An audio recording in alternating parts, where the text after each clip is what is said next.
gën a fës te ñu nar ko waxtaanee mu doon li nga xam ne itam nag mooy tolluwaay réew mi tey ñu nar koo ànd ak yéen fii ci Eyeafrica TV di jégalu itam nag ci àllarba bële weesu seen sunu réew ñëw te gis nañ kool yi ak yëpp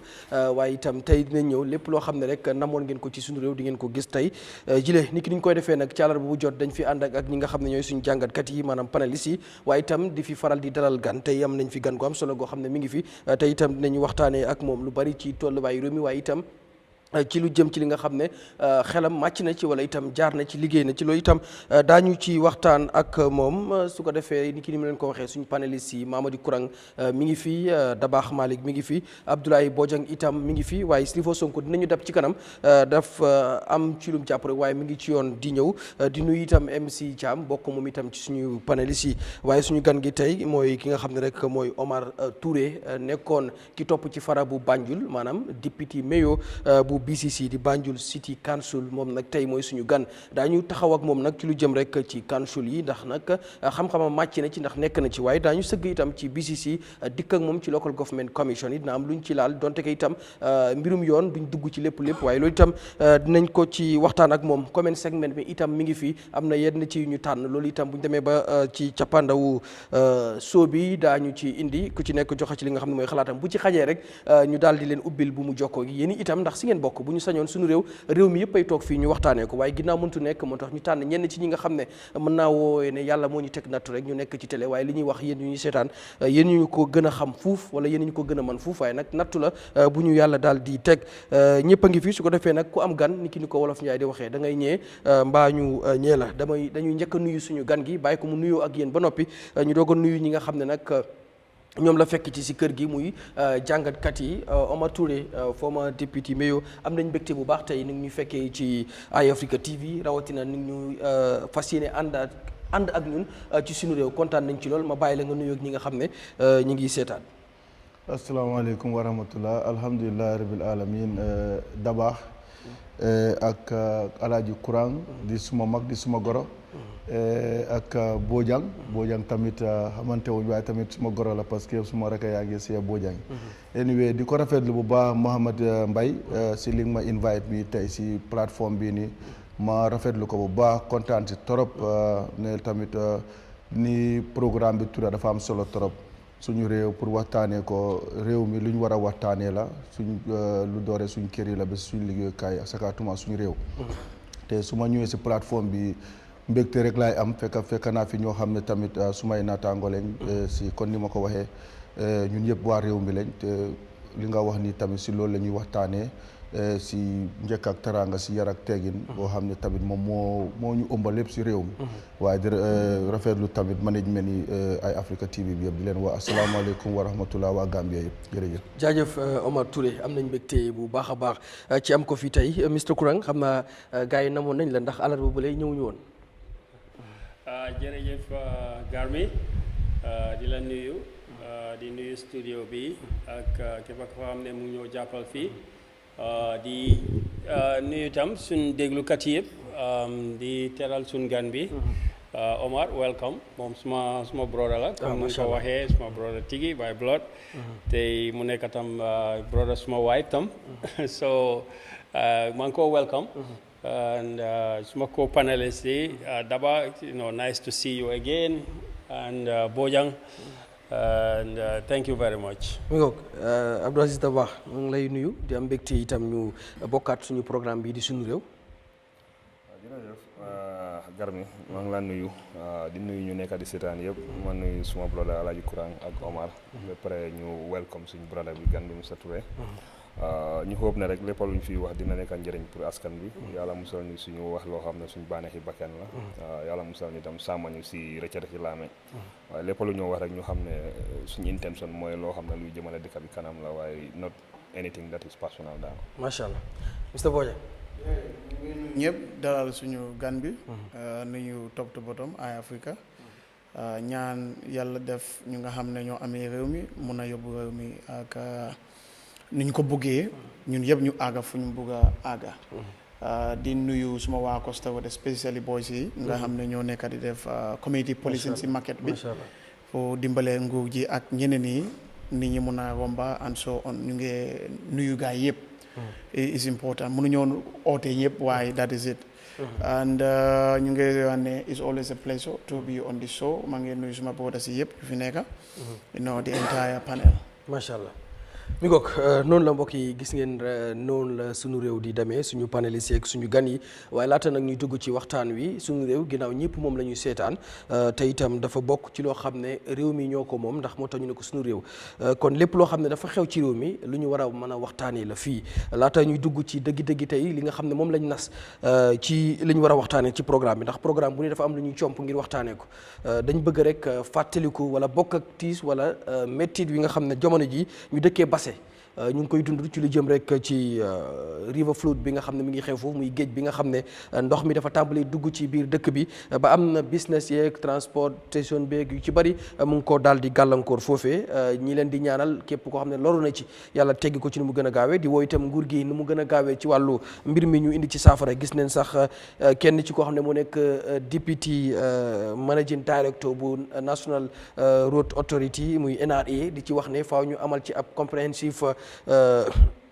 loo xam ne mooy ñu xool ko bu baax a baax jéem a xool lan lañ ci recommandation yan lañ ci war a daal di def waaye lu ci mënti am rek am na yoo xam ne mëntu xaar ñu jéem a xool ñi ci loru nas lañ leen di jàppale ak tamit yoon yi nga xam ne ndox mi tax na nekkuñ di fa jaar ñu jéem a xool nu ñuy wutee yeneen yoon wala ñu wutaale temporary solution balaa ñuy egg ci li nga xam ne mooy maybe permanent solution kon nag dafa am yoo xam ne mënul xaar kon di leen ci ñaan ndax am na foo xam ne sax kuréel bi ñu ngi doon wax ne kii bi transformer bi dañ ko daal di fay lu ko waral bokk na ci ndox mi daf ko laal xaw ma ba xam nag kii nañ ko am déet parce que gisuma update ci nawet ba tey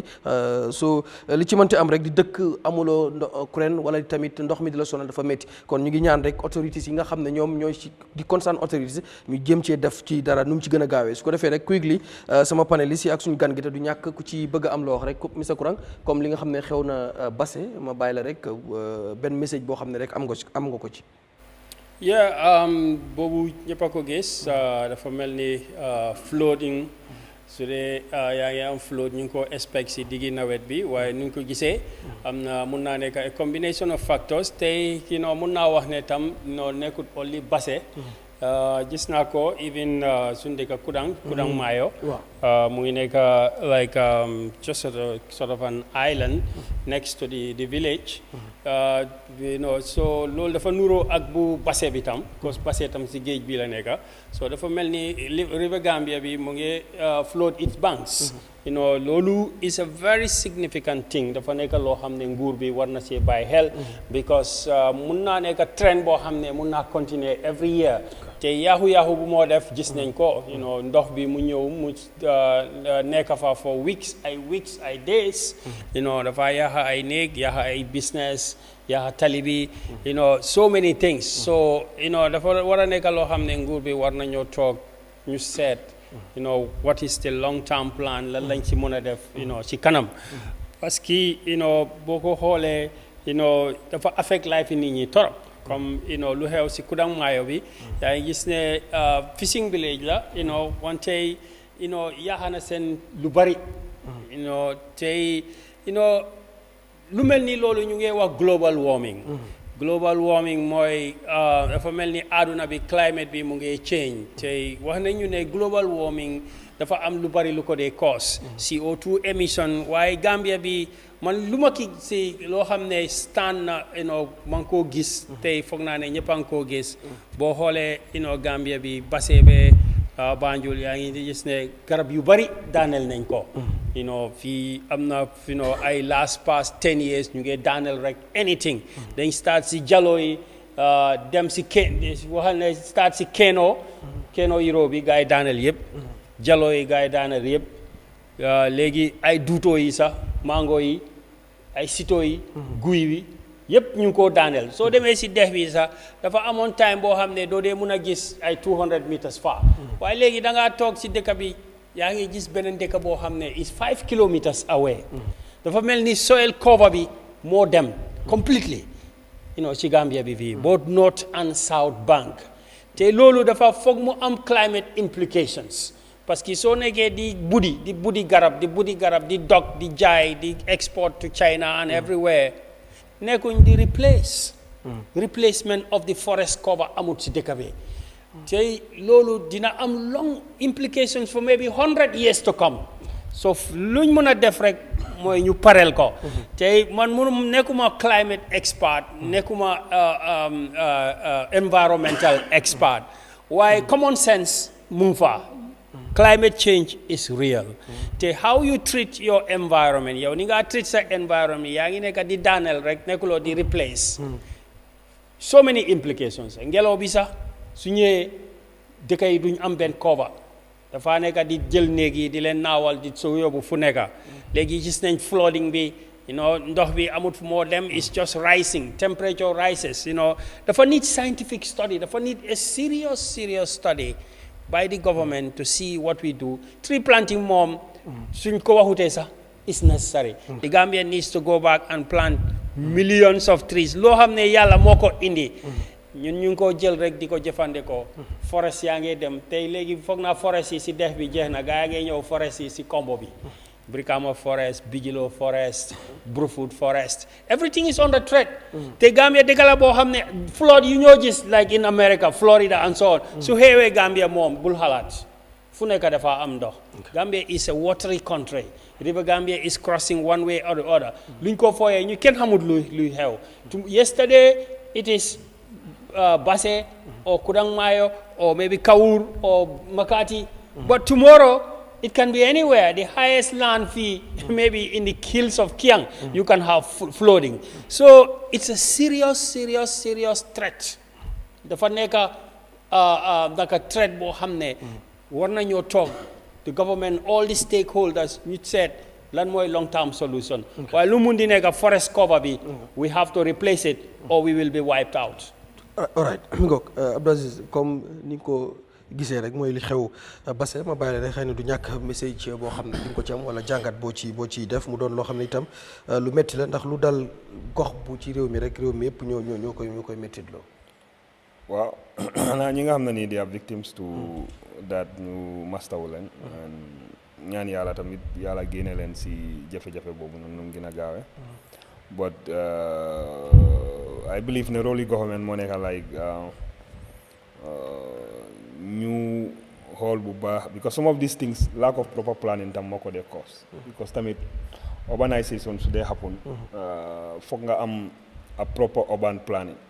pour nit yi xam naka la ñoo sampee fan la ñoo sampa fan lañ warta sampa fan lañ war a dëkka fan lañ warta dëkka and all that stuff waaye da nga understand ne tam Gambia like ñun we are a very small country in terms of land mass and our population mu ngi grow so the scramble for nit yi dëkkuwaay nit yi pour ut dëkkuwaay is pushing people to the point like ñu ngi dëkka foo xam ne waruñ faa dëkka te loolu foog naa responsibility government la tamit mu come up with policies yoo xam ne nii dina indi housing policies yoo xam ne nii they are affordable to the average Gambian and also ñu am ginnaaw tàggat suñ nit yi pour ñu understand ne climate change is a reality and lan moo nekk government policy towards climate change because tamit soo xoolee si peggi dex gi wala si peggi géej bi ñun time bi ñoo nekk xale suñ dëkk am na géej and mangroves yi dañ fa daan nekk te mangroves dafa important because loo gis si écosystème bi rek am na njëriñ bu moo saaf ak purpose but xam nga fii tam nit yi soo demee comme for example like you go to Banjul soo xoolee tani Banjul bi almost mangroves su fa nekk nit ñu ngi ko clear di fa sampa and all that stuff so maybe in the next 10 15 20 years to come similar things mun naa happen ba pare for long ñu ngee dégga scientifically they were saying sea level bi foog dafa rise so what is the plan maybe in the next 10 15 years su nekkee sea level bi rise na up ñun bam song système lañ war a create nga xam ne dina ñu mun a protect ba nga xam ne du destroy suñ residence ak yooyu noonu but at the end of the day lu gën a important moo nekk like ñun fii we mostly react instead of coming up with preventive measures te sometimes when disasters happen and nga bëgg a react mun naa jël time because especially with regards to government coming up pour génnee xaalis dugal because some of these things doo ko dee mun a forecast ne dafa happen you understand so man I believe that they need to have a contingency fund boo xam ne like dañ ko put aside in case of some of these disasters they can just tap into that fund and try to help people but in the long term man I think that they need to have a policy of relocating people ñoo xam ne ñu ngi dëkk si waterways and loolu government moo ko mën a def because am nga baadoola bu struggle ba am dëkkuwaayam you know maybe dafa struggle for years pour mu build that house soo ñëwee nga ne ko mu relocate te joxuloo ko land joxuloo ko supportuloo ko pour mu sampa dafa nekk loo xam ne lu métti la pour moom and some of these people not because they want to live there but they don't have a choice understand nga soo xoolee ñi nga xam ne nii sa yeneen areas yi pour nga rent foofu noonu pour dëkka some of them they cannot afford that because the cost of rent is just going up every day so ba pare amuñ control with regards to how these things are managed and ban price tag lañ dee teg so everybody just jumps up and then tell you whatever they want so nit ki nag su demee ba amul choice sometimes they just take lu fa available but not nekk ne like they just willingly want to live there so man I think the government needs to come up with any kind of support that they need, especially for now, pour ñu easy ay maybe water drainage system pour ñu drain water bi first and then look at what's the cost ak ban preventive measures lañ mën a jël you know because disaster moom nit ki doo ko dee mën a fanxa totally you know because some of these things are natural disasters yoo xam ne yàlla moo ko dee lifin because soo xoolee si sub-region bi Sénégal happen na foofu noonu recently and it's a similar thing basically among the same timeline la happen Senegal happen na Gambia and mu ngi happen in other areas so I think this is a sign that climate change is a reality and suñ governments they need to focus more ba pare ñun we as African countries ñun we contribute less towards global emission but ñun ñoo nekk di bear the most of the damages yu dee happen and I think we need to have a very solidified voice when it comes to when we go to global climate change summits ñu stand with a voice and dëkk yi nga xam ne ñoo dee contribute more towards damaging the environment they need to contribute but Africa is more of like ñun dañu take more of like a dumping ground where most of the waste yi nga xam ne nii they are toxic to the environment dañ ko dañoo dump fii nii without any you know system pour how lañ ko dumping and all that stuff so I think ne lii is a lesson for the government ñu xam ne is a reality and there's nothing much they can do the only thing they can do moo nekk ñu plan if it happens how are they going to react within a short specific time period boo xam ne ñi nga xam ne ñoo ko nekk di dunda at least nañ gis support ak ndimbal bu gaay soxla daal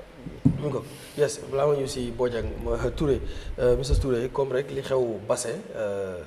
nan nga ko ban jàngat nga ci am xëy na itam di nga mastawu ñi nga xam ne ñoo fay yeewoo wala ñu ci loru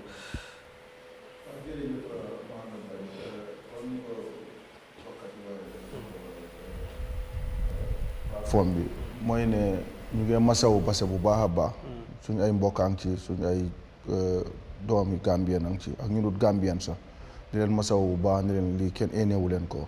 waaye tamit liñ cee yokk rek li gars yi wax nii mooy ne am nga dañ war di fagaru moo gën faju lépp loo gisati rek am na lu ko waral te climate change moom luñ doo wëy di wëy la kon ni ko Mr Kurang waxee léegi du yëfi da nga war a am xam-xam sax pour xam ne climate change wecci jaww ji dafa am lu am la parce que yaa ngi gis ne jamono jooju ñun dañoo nekk xale time bi nawet bi daan door you know pour profiter waale rek ne dama dee béy du noonu ne waa Banjul laa kese waaye dama dee béy man maa ngi ji this time suma gerte gi 24 July xam nga June July ñu bare mën naa ne dafa tardé te xoolal suma gerte gi macha allah you know so pour woon la ne am na jamono yoo xam ne soo jiyan time boobu doo am dara dafa fekk dara pour woon lekk ne loolu lu xew la te daba xam koo wax ne dafa am lu ko dee waral fa am ñoo xam ne dañoo dëkkee ak tamit soo dogee guy yow da nga war a replace lu more than 5 guy sax parce que xamuloon nag guy yooyu nañ survive so waaye doo mën a jël guy bu survive ba pare bu la mag sa yow nga dog ko ba pare doo replace guy te guy yooyu ñoo aar si lu bëree bëri ñun last 5 years yële xam naa dinañ ci gën a ñëw ñun man bokkoon naa si lu mel noonu Banjul City Council ak Banjul mooy because ñun below sea level lañ nekk Banjul ku mun a fàttaleku jamono régime bale ba hollandais yi ñëwoon pour suñ géej gi parce que géej gi ndox bi dañ daan eewu rek gis mu jaalat beneen tali bi mel ni dafa élab jógee si géej bi mag bi dem si tan bi xam nga tan bi tamit di seem noonu muy cross so ñun bañ ñëwee nii with our EU funding project bi dañ jël ay kooko yu bari def ko fa about 5000 kooko guyi kooko yoo xam ne dañ leen doon def gradually so dañ war ne scientifically guy kooko soo ko sampee si géej ndoxu géej bi du ko romba so yooyu yëpp ay mécanisme la yoo xam ne tamit greening component bi dafa amoon solo trop pour Banjul te gaa ngi si kawam trop maa ngi profité wala di nuyu wala ñu si nekk yëpp Muguma Jeng ak tiimam bi di dog Banjul so Banjul soo ko bàyyi xel léegi di nga koy def ay guy ko saf soo ñu bari su jógee Kombo rek suñ dugasee dañoo ne Banjul dafa tànga te dëgg la dafa tànga te island la so lu waral loolu yëpp mooy ne amuñ enough guy te ñun time bi jamono Tesito la woon amoon nañ ay fiw guy si yenn koñ waaye du woon Banjul yëpp so loolu loo xam ne la Banjul ñu ngi si doon lii te especially dex gi ñun loolu lañ si xam you know da nga daan gis summer time bi nii dëkk bi yëpp green last week laa jógee si dex gi waaye da ngaa gis ne dëkk bi naka la fa wéet sa léegi fu mu nekk nii kon ni ko courant di waxee da ngaa seen distance time bu dafa bush yi mu daag mu lëndëm da nga xam ne sax xale bi du mun a génn kiram sax pour dem si gannaaw kër gi pour naka la tuwaate pour ñu yóoni ko yooyu because of ni mu daan lëndëmee so da ngaa gis ne loolu yëpp amatul guy buy yeeg yeneen ak yeneen yoo xam ne daf daan lëndëm ba nga xam ne xam nga not only nawet sax waaye daf daan am all year round sakaatuma nawet su ndax bi taw te liyaan ñu ngi masawu base beneen yoon di leen ne tamit rek ne na ñëpp jóg ñoo xam ne lii fine responsibility nguur gi la waaye na ñëpp jóg especially local authorities yi xam ne lii nañ jóg ñëpp ñu jàppale képp lu mun a jàppale waaye tamit ñu xam ne tamit disaster all the time ñu ne ndewa dañ koo manage waaye dañu war di try di aar kon li ma wax ne mooy rek ñu fagaru moo gën faju jërëjëf macha allah monsieur Bojang waaw jërëjëf ñu ngi masawu ñëpp fu nga xam ne lii am na fa wax bi benn la rek soo waxee da ngay wane politique la rek waaye dem nañu la ici ñun ñu ngi almost 60 years as a country post independence or post re-independence. What is the land policy? What is our urban plan policy? Deka lu ko dee yóbbu mooy system policy roadmap legal framework moo dee yóbbu dëkk yow da nga ko dee asi pour yóbbu dëkk bi in 50 years dëkk bi reports are showing including one of the UNDP reports ñun bokk na si lu tax dañoo xee ñu reyante fii suuf comme kii nu nga ko waxee we having a growing population and a finite land. No, what do you expect? There should be policies man lima gom from now sa nga xamne da fay limit ñaata kër nga mëna am ak kër nak nga ko mëna lifi né té ñu encourage more gardens and more agriculture so dul sa gis nga tree planting mala wa fen bi ni you have a lot of people coming up with tree planting exercises but if they plant 1,000 trees 900 will all die because they plant that day and then leave. That is it. That is what is happening. But if now the government comes up with an initiative, then you encourage people to go into gardening, orchards. Nini will be forced to take care of those plants and those trees.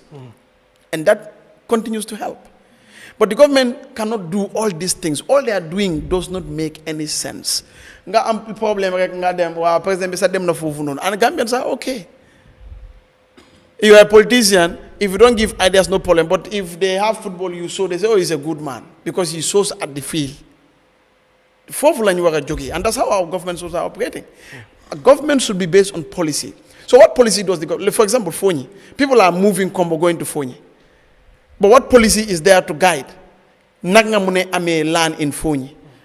Because people are rushing. So man bokay ñu ngay dem fofu di jënda di def lu ne. And then comme li ma don wa last show before I think that was the last show. The way land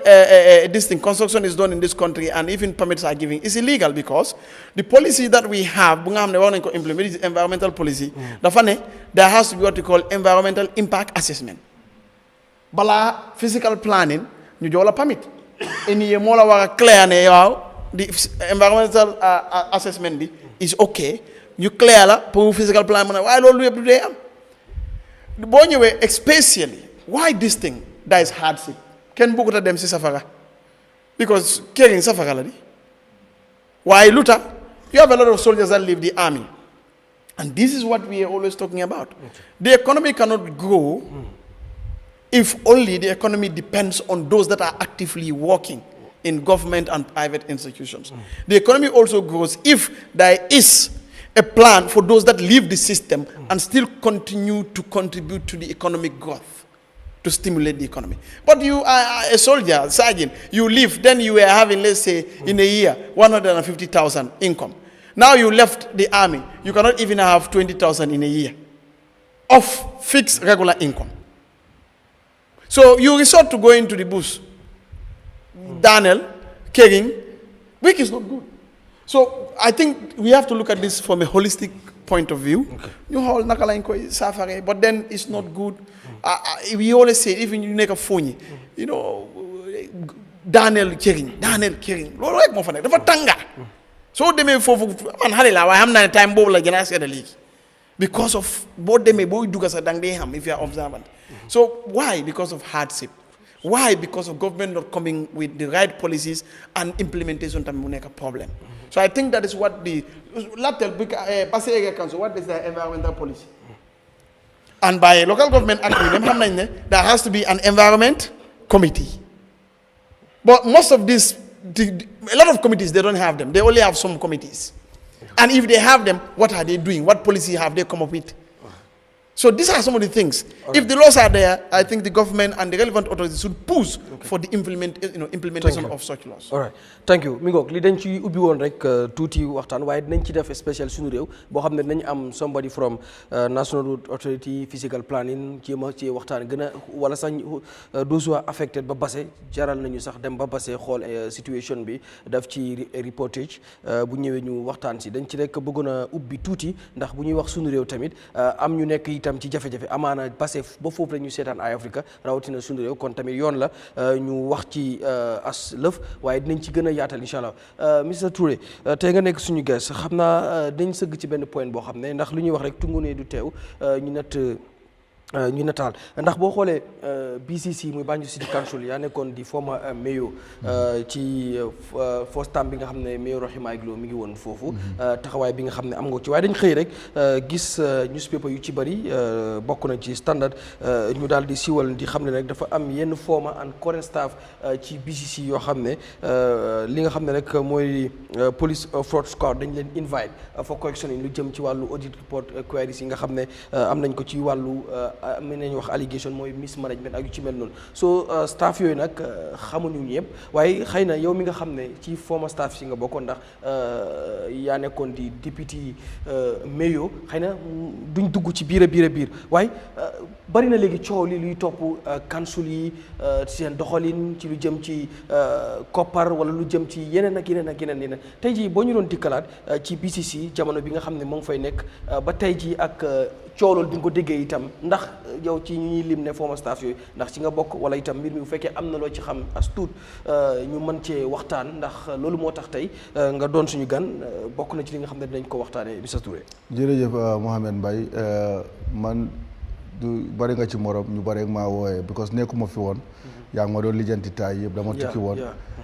waaye lu ñu bare ma naan ñu ngi ma laaj ma ne waa xaaral ba ma ñëw daal ma xam parce que man tamit nekkaatuma kon ni nga ko waxee former député mayor la bu Banjul City Council du ma woon staff foofu man ñun duñu staff as a mayor as a councilor doo staff waaye anyway li nga yëg man loolu laa ko yëgee def naa ay laajte waaye mu ngi si police bi mënuma la cee wax lu bari parce que origaay man sax mun naa cee bokk binduñ si suma tur doow waaye how investigation baa ngi on waaye li ma la bëgg a wax tamit rek ne investigation yeeg ma dugaale waale si service commission bi sax sorry si commission bi inquiry loolu dinañ ci ñëw waaw loolu yëpp dama ko ci bëgg a dugaale rek mooy ne lu am solo la kon suñu réew bi nga wax nii dafa am solo trop képp kuñ jox place ñu saytu la ñu seet ci li nga doon def lu man moom dama ko support 100% ne ku nekk rek war nañ laa mun a saytu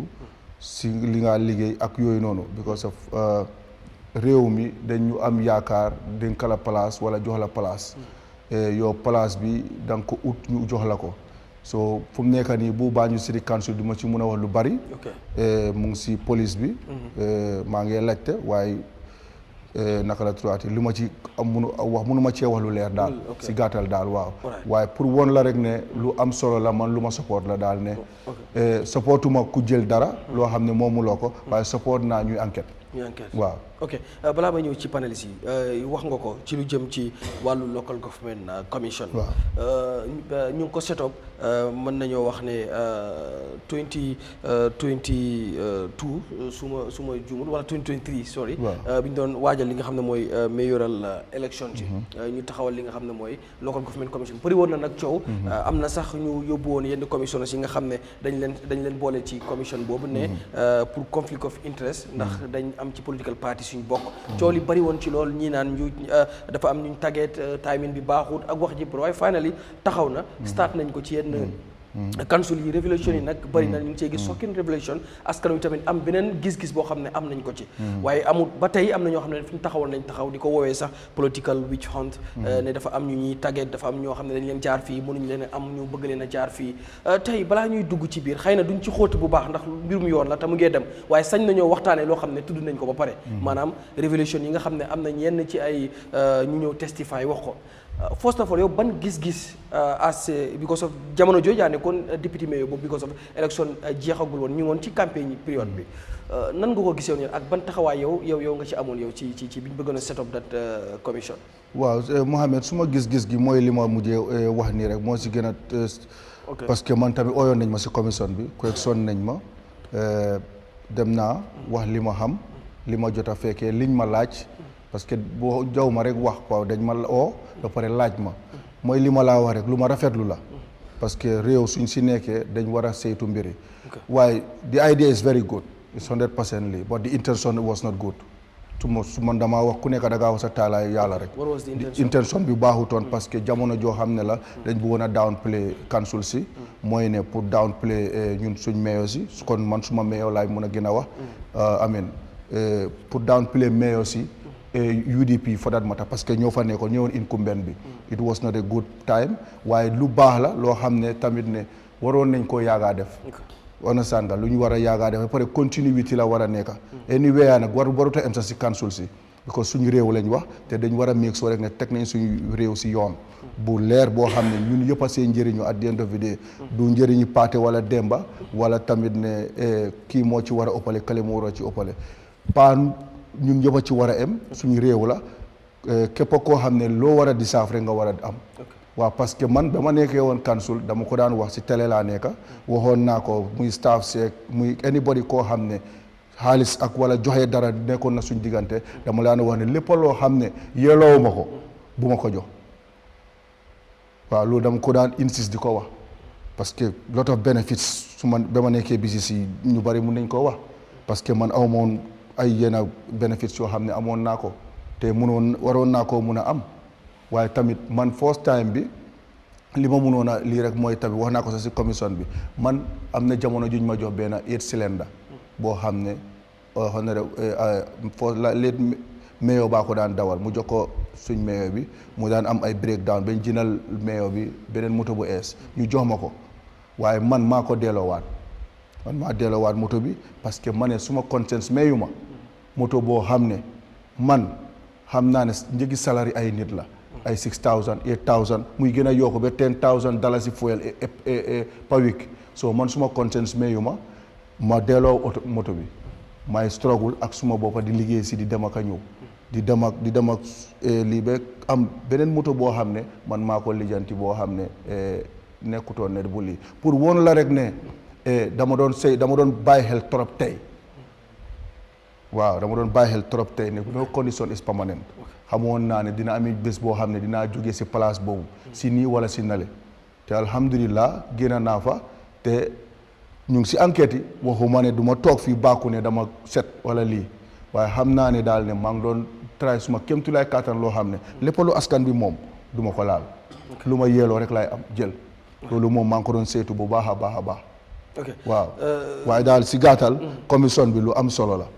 waaw lu baax la te dañ ko war a dugal si département si réew bi fu nekk ok bi nga toogee ñu seet léegi commission bi mu start nit ñi di ñëw maanaam di oo ay nit yaa ngi wax nga ko woo nañ la ñu tàmbalee di testify ñu ci bëri di wax yu bëree bëri ci yoo xam ne ni ñuy wax ay njuuj njaaj lañ ciy gis di tudd ay xaalis bu bëri ci léeg-léeg nga dégg ci benn contrat ni ñu koy joxee Biden bi ak yeneen yu ci aju yëpp mu doon loo xam ne nit ñi bu ko dégg rek nopp bu ko dégg wala sax gém nu ñu ko nopp bu ko dégg daj bopp loxo daj gémmiñ tey nga nekk citizen waxuma la sax former député mayor wala as a citizen nga gis loolu muy jógee ci council yi gis nañ ko fi ñu jaar ci yeneen council yu bari bëgguma tudd tur boot yu fa xew yëpp tey yow ban yëg-yëg nga ci doon am. xam nga daka la tuwaat yi Bojang suma goro wax na ko si waxam bi ñun bañ dooree piip nguur gu bees bi ñëwee liñ waroon na wajib bi man li ma gëmoon parce que man dama dee wax kon man li ma wax xalaat ak li ma gëm du ma impose kenn leneen wala even sama bokkaayoo parti xel ni nga ko xalaatee waaye man nii laa ko xalaatee man li ma xalaatoon mooy ne li Bojang wax ne from the onset dañ woon a am reforms dañ waroon a am reforms loolooy woon lu njëkk a door defoon ne lot of commissions ak yooyu noonu prior before this li dañ waroon a am reforms ku nekk xam fooy teg sa tànka rather than ñu bàyyi mbir mi noonu lu waaye def sa wala luñ fekkee ñu ngi wax naka la tuwaati from 2018 ba léegi commission ba léegi imaginal before 2018 former government bi suñ doon la def commission boobu nga xam ne dafa woon ne fang si réew mi boobu moo doon gën a nekk disaster te loolu lañ fi inherit dañ inherit affaire yoo xam ne xamin origaay foo laal moo métti man maa ngi woon council man yàlla suturaal na maa ngi doon liggéey before man ma dem si Banjul City Council man maa ngi doon liggéey Port Authority close to 15 years Port Authority laa nekkoon si administration bi xam naa nit lu ñu war a doxalee man dama daan am frustration su bari Banjul City Council damaa wax suma taalaa yàlla nekku ne li ma fa nekkaata waaye man ba commission bi ñëwee dama li ma wax ni mu ngi commission ñu ko fa binda ne lii dafa li waroon a teel a am la gis nga since bañ dooree 2018 lañ waroon a am lii yëpp mu gaaw nga xam ne ba léegi fine li ñoo wax council si ak yooyu noonu mu ngi on man mënuma ne lii la parti def lii la Aysatu def ba affaire yëpp gën a pare understand nga ñu gën koo leeral waaye su nit tamit ñëwee ne man maa def li fine waaye li ma laa wax rek mooy ne reforms si réew mi coow li bari li yëpp te coow li dafa continuer suñ amul reforms suñ amul luwaa yu correct yuñ teg si réew mi from ci président bi ba si man si jaam su xeebu si su fekkee ne amuloo régulation yu tegu te saa yoo tukkee tuuti rek soo demee neighboring country sax di nga xam ne affaire yi dafa lii te mun naa xew man barki Dembo Njaay maa ngi dem suma benn raka mu ngi am problème si ak police bi in Dakar si lifin bi daf ko bindal kayit mu dem si nearest police station mu fay mu scan ko fay ñu woon ko jërëjëf fay nañ nga ba pare ne la bi dafa seen slogan bi jubanti waroon na ñëw xam nga mënoon na ñëw mun a def loolu man because of man saa yu ma génnee dama dee foog ne suma réew mun naa def lii betta because of suma réew a gën a ndaw suma réew nga ñu ngi ni toog si plateforme bii nii ñu ngi xamante du xamantu sax dañ xamante xëy na dabaax laa minute waaye suñ waxtaanoon torop sax dinañ am fuñ dajee loolu ñun loolu lañ war a capitalize bàyyi partisan bi bàyyi coow li bàyyi loo xam ne du ñu yóbbu fenn réew bu ndaw la boo xam ne ñëpp a ñu war a mun a ñee si loo xam ne suñ ko tegee ci yoon léegi for exemple man léegi su ma waroon a def otherwise man maa ngi ni toog plateforme maa suma mag ak suma goro bokkuñ parti moom doy la man UDP la su fekkoon man dama ko wàllu safaanu wala di ko def loo xam ne dafa lii understand nga ma naka la ñoo mën a gisante te suñ fi jógee ñooy dem benn kër soo ñu dañ war a capitaliser suñ xamante gi ak suñ mbokka yaa bi ñu defal suñ réew mi am na yeneen réew yoo xam ne xamante wuñ mënuñoo xamante sax because of niñ seen size bi waaye ñun fii suñ cat mooy suñ problème mooy waruñu woon a am benn ambition yi leneen mooy woon dañ waroon a am reforms teg ko ci yoon muy local government beeg te kamoo la local government si suma jàngat bu ndaw lu am solo la local government man moo gën a am solo central government lu tax ma wax loolu mooy ne ñoom they are directly answerable to the local people this grassroots mbonda boobu loolu balaa nguur di ñëw right authority si Bojang wax na ko fi waroon nañu am local authorities yoo xam ne war nañoo nekk si yeneen local road authority local nangam authority yoo xam ne ñu ngi in place yoo xam ne government ñoo la compliment ñoo laa ñoo dimbale si yeneen yoo xam ne amuloo doole bi fire service xam nga ñooñu waroon nañu war a mun a am yeneen affaire yoo xam ne local yi la loo xam ne dañ cee mun a jóg parce que local authorities yi suñ leen réguler tout service commission bi ci la bokka empower leen jox leen naka la tuwaat yi yenn autonomie jox leen yenn funding su dul loo réew mi du dem dañ koo bugg di peegee ci kaw rek fire fighting rek lii xew na président bi dew na ak délégation am loolu dañ ne jox nañ leen saaku maalo rombaat nañ dañoo fuloo daal on sàngam war nañoo war a mun a xalaat beneen sax su ndox bi flottee wala taw bi bari na sax ndox boobu naka lañ ko mun a jëlee préserve ko pour nawet bi pour agriculture yooyu yëpp lu mun a am la it's not rocket science kon nag bu xaaba yaa ngi ni ñu toogal ñoom ñeneen ak ñeneen ñu ñoo déglu du rocket science addina bi fu mu nekk nii soo gogulee wala nga gis leneen sax dama xam ko suñu neighboring countries lépp lu indu naka la tuwaat lu ewo Sénégal Gambia la fanaan so loolu lu ñu war a understand because ñun ñoo nuroo lu nekk te ñun seen biir lañ nekk dafa mel ni laameñ ak gémmiñ so dañ war a meeg soo rek ne loolu daf ñu war di jox red flag ne li nga fële de dafaa ñëw sa Fuuta Jalon Highland bale de ndox bi everything ñun yëpp ñoo connect ak Sénégal so da ngaa meeg soo rek ne te ñun kon ni nga ko waxee su river bi ñëwee ak géej gi ñëw ñun fu ñu jëm te yàlla traité ko mun na am waaye ñun toujours yàlla baax na yàlla du def loolu yàlla du wax lu ñaaw duñ def lu ñaaw nangam alañ meeg soo rek ne si àddina bi ñu nekk nii global village lañ ko wax nañ ànd ak àddina jërëjëf naa ñëwaat ci yow Dabakh gis nga comme former député mayor bu Banjul City Council moom gis-gis bi nga xam ne am na ko ci local government commission bi am na yu ci bëri yoo xam ne moom sax ci nu mu waxee mooy yàkkamti woon wala sax bi ñu taxawalee local government commission def ci ànd bu baax a baax waaye mu ngi doon wax ne dañ ko yéex a door ndax waroon nañ constat since 2018 ak yu ci mel noonu ban jàngat nga am ci kàddu yi nga xam ne moom rotal na ko waaw man su ma la waxee dëgg man dama believe ne audit reports lu mu dem ba génne man dama believe ne loolu jaratut commission li am solo moo nekk like ñooñu dañ leen war a jébal police ñu prosecute lañ and then man that's what I believe because dama believe ne setting up all these commissions dafa cost the taxpayer more money xaalis boo xam ne ñun dañ ko soxla su lopitaan yi dañ ko soxla si school si dañ ko soxla si suñ tali dañ ko soxla so many different places su ma la waxee dëgg nag especially with the case of KMC man lu nekk di happen ni nekkul lu ma surprise de parce que ok Mr Touré wax na lu important xam nga Gambia fii nit yi partisan politics moo ñu sonal ak farfarlu parce que dama xam diw ñoo bokka benn koñ wala ñu create benn elite group comme que ñii ñoo am ñoo dee nekka wala ñoo juddoo benn area ñoo nekka ñu sound ñii ñuy crib karab so ñu dëkka comme like ay London Corner nga xam ne ñun foofu lañ magee Bundung Ibo Town ñooñu ay muhaat lañ and that stuff xam nga la so dëkka bi ñun fii loolu moo ñu gën a sonal because most of these things during the mayoral elections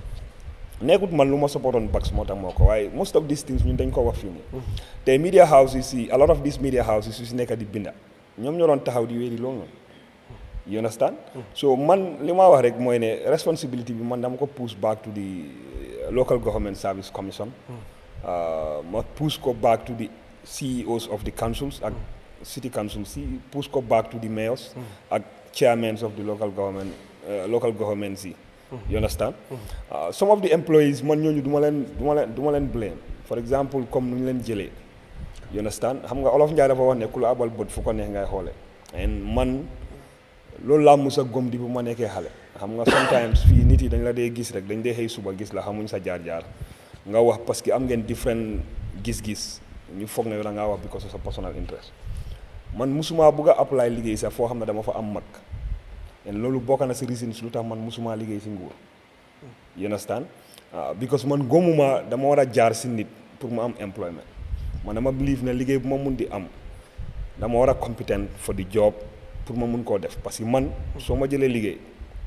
te la laa toog di wax am na ñu bari ñu ma liggéeyal ñoo xam ne xam nañ man resign naa from different jobs moo tax man soo xoolee suma CV bi man liggéey naa more than 10 or 15 places parce que lu tax man am na loo xam ne soo ma ko waxee d'accord ma si dama dee resign ma dem doxi suma soxla parce que dama xam ne man li ma war a dundal du yow du place bi yàlla si loxo yàlla la nekk you understand so fii dëkk bi corruption moom man yaaga naa di wax loolu is endemic and is chronic si suñ blood fii gis nga dëkk moo nekk dëkk boo xam ne nii lu ëpp doole si askan bi ay luxus la gaay dee dunde ak kooko foogutee nag you understand so in situations like that pour nit ko honest sax pour nga win office dafa difficult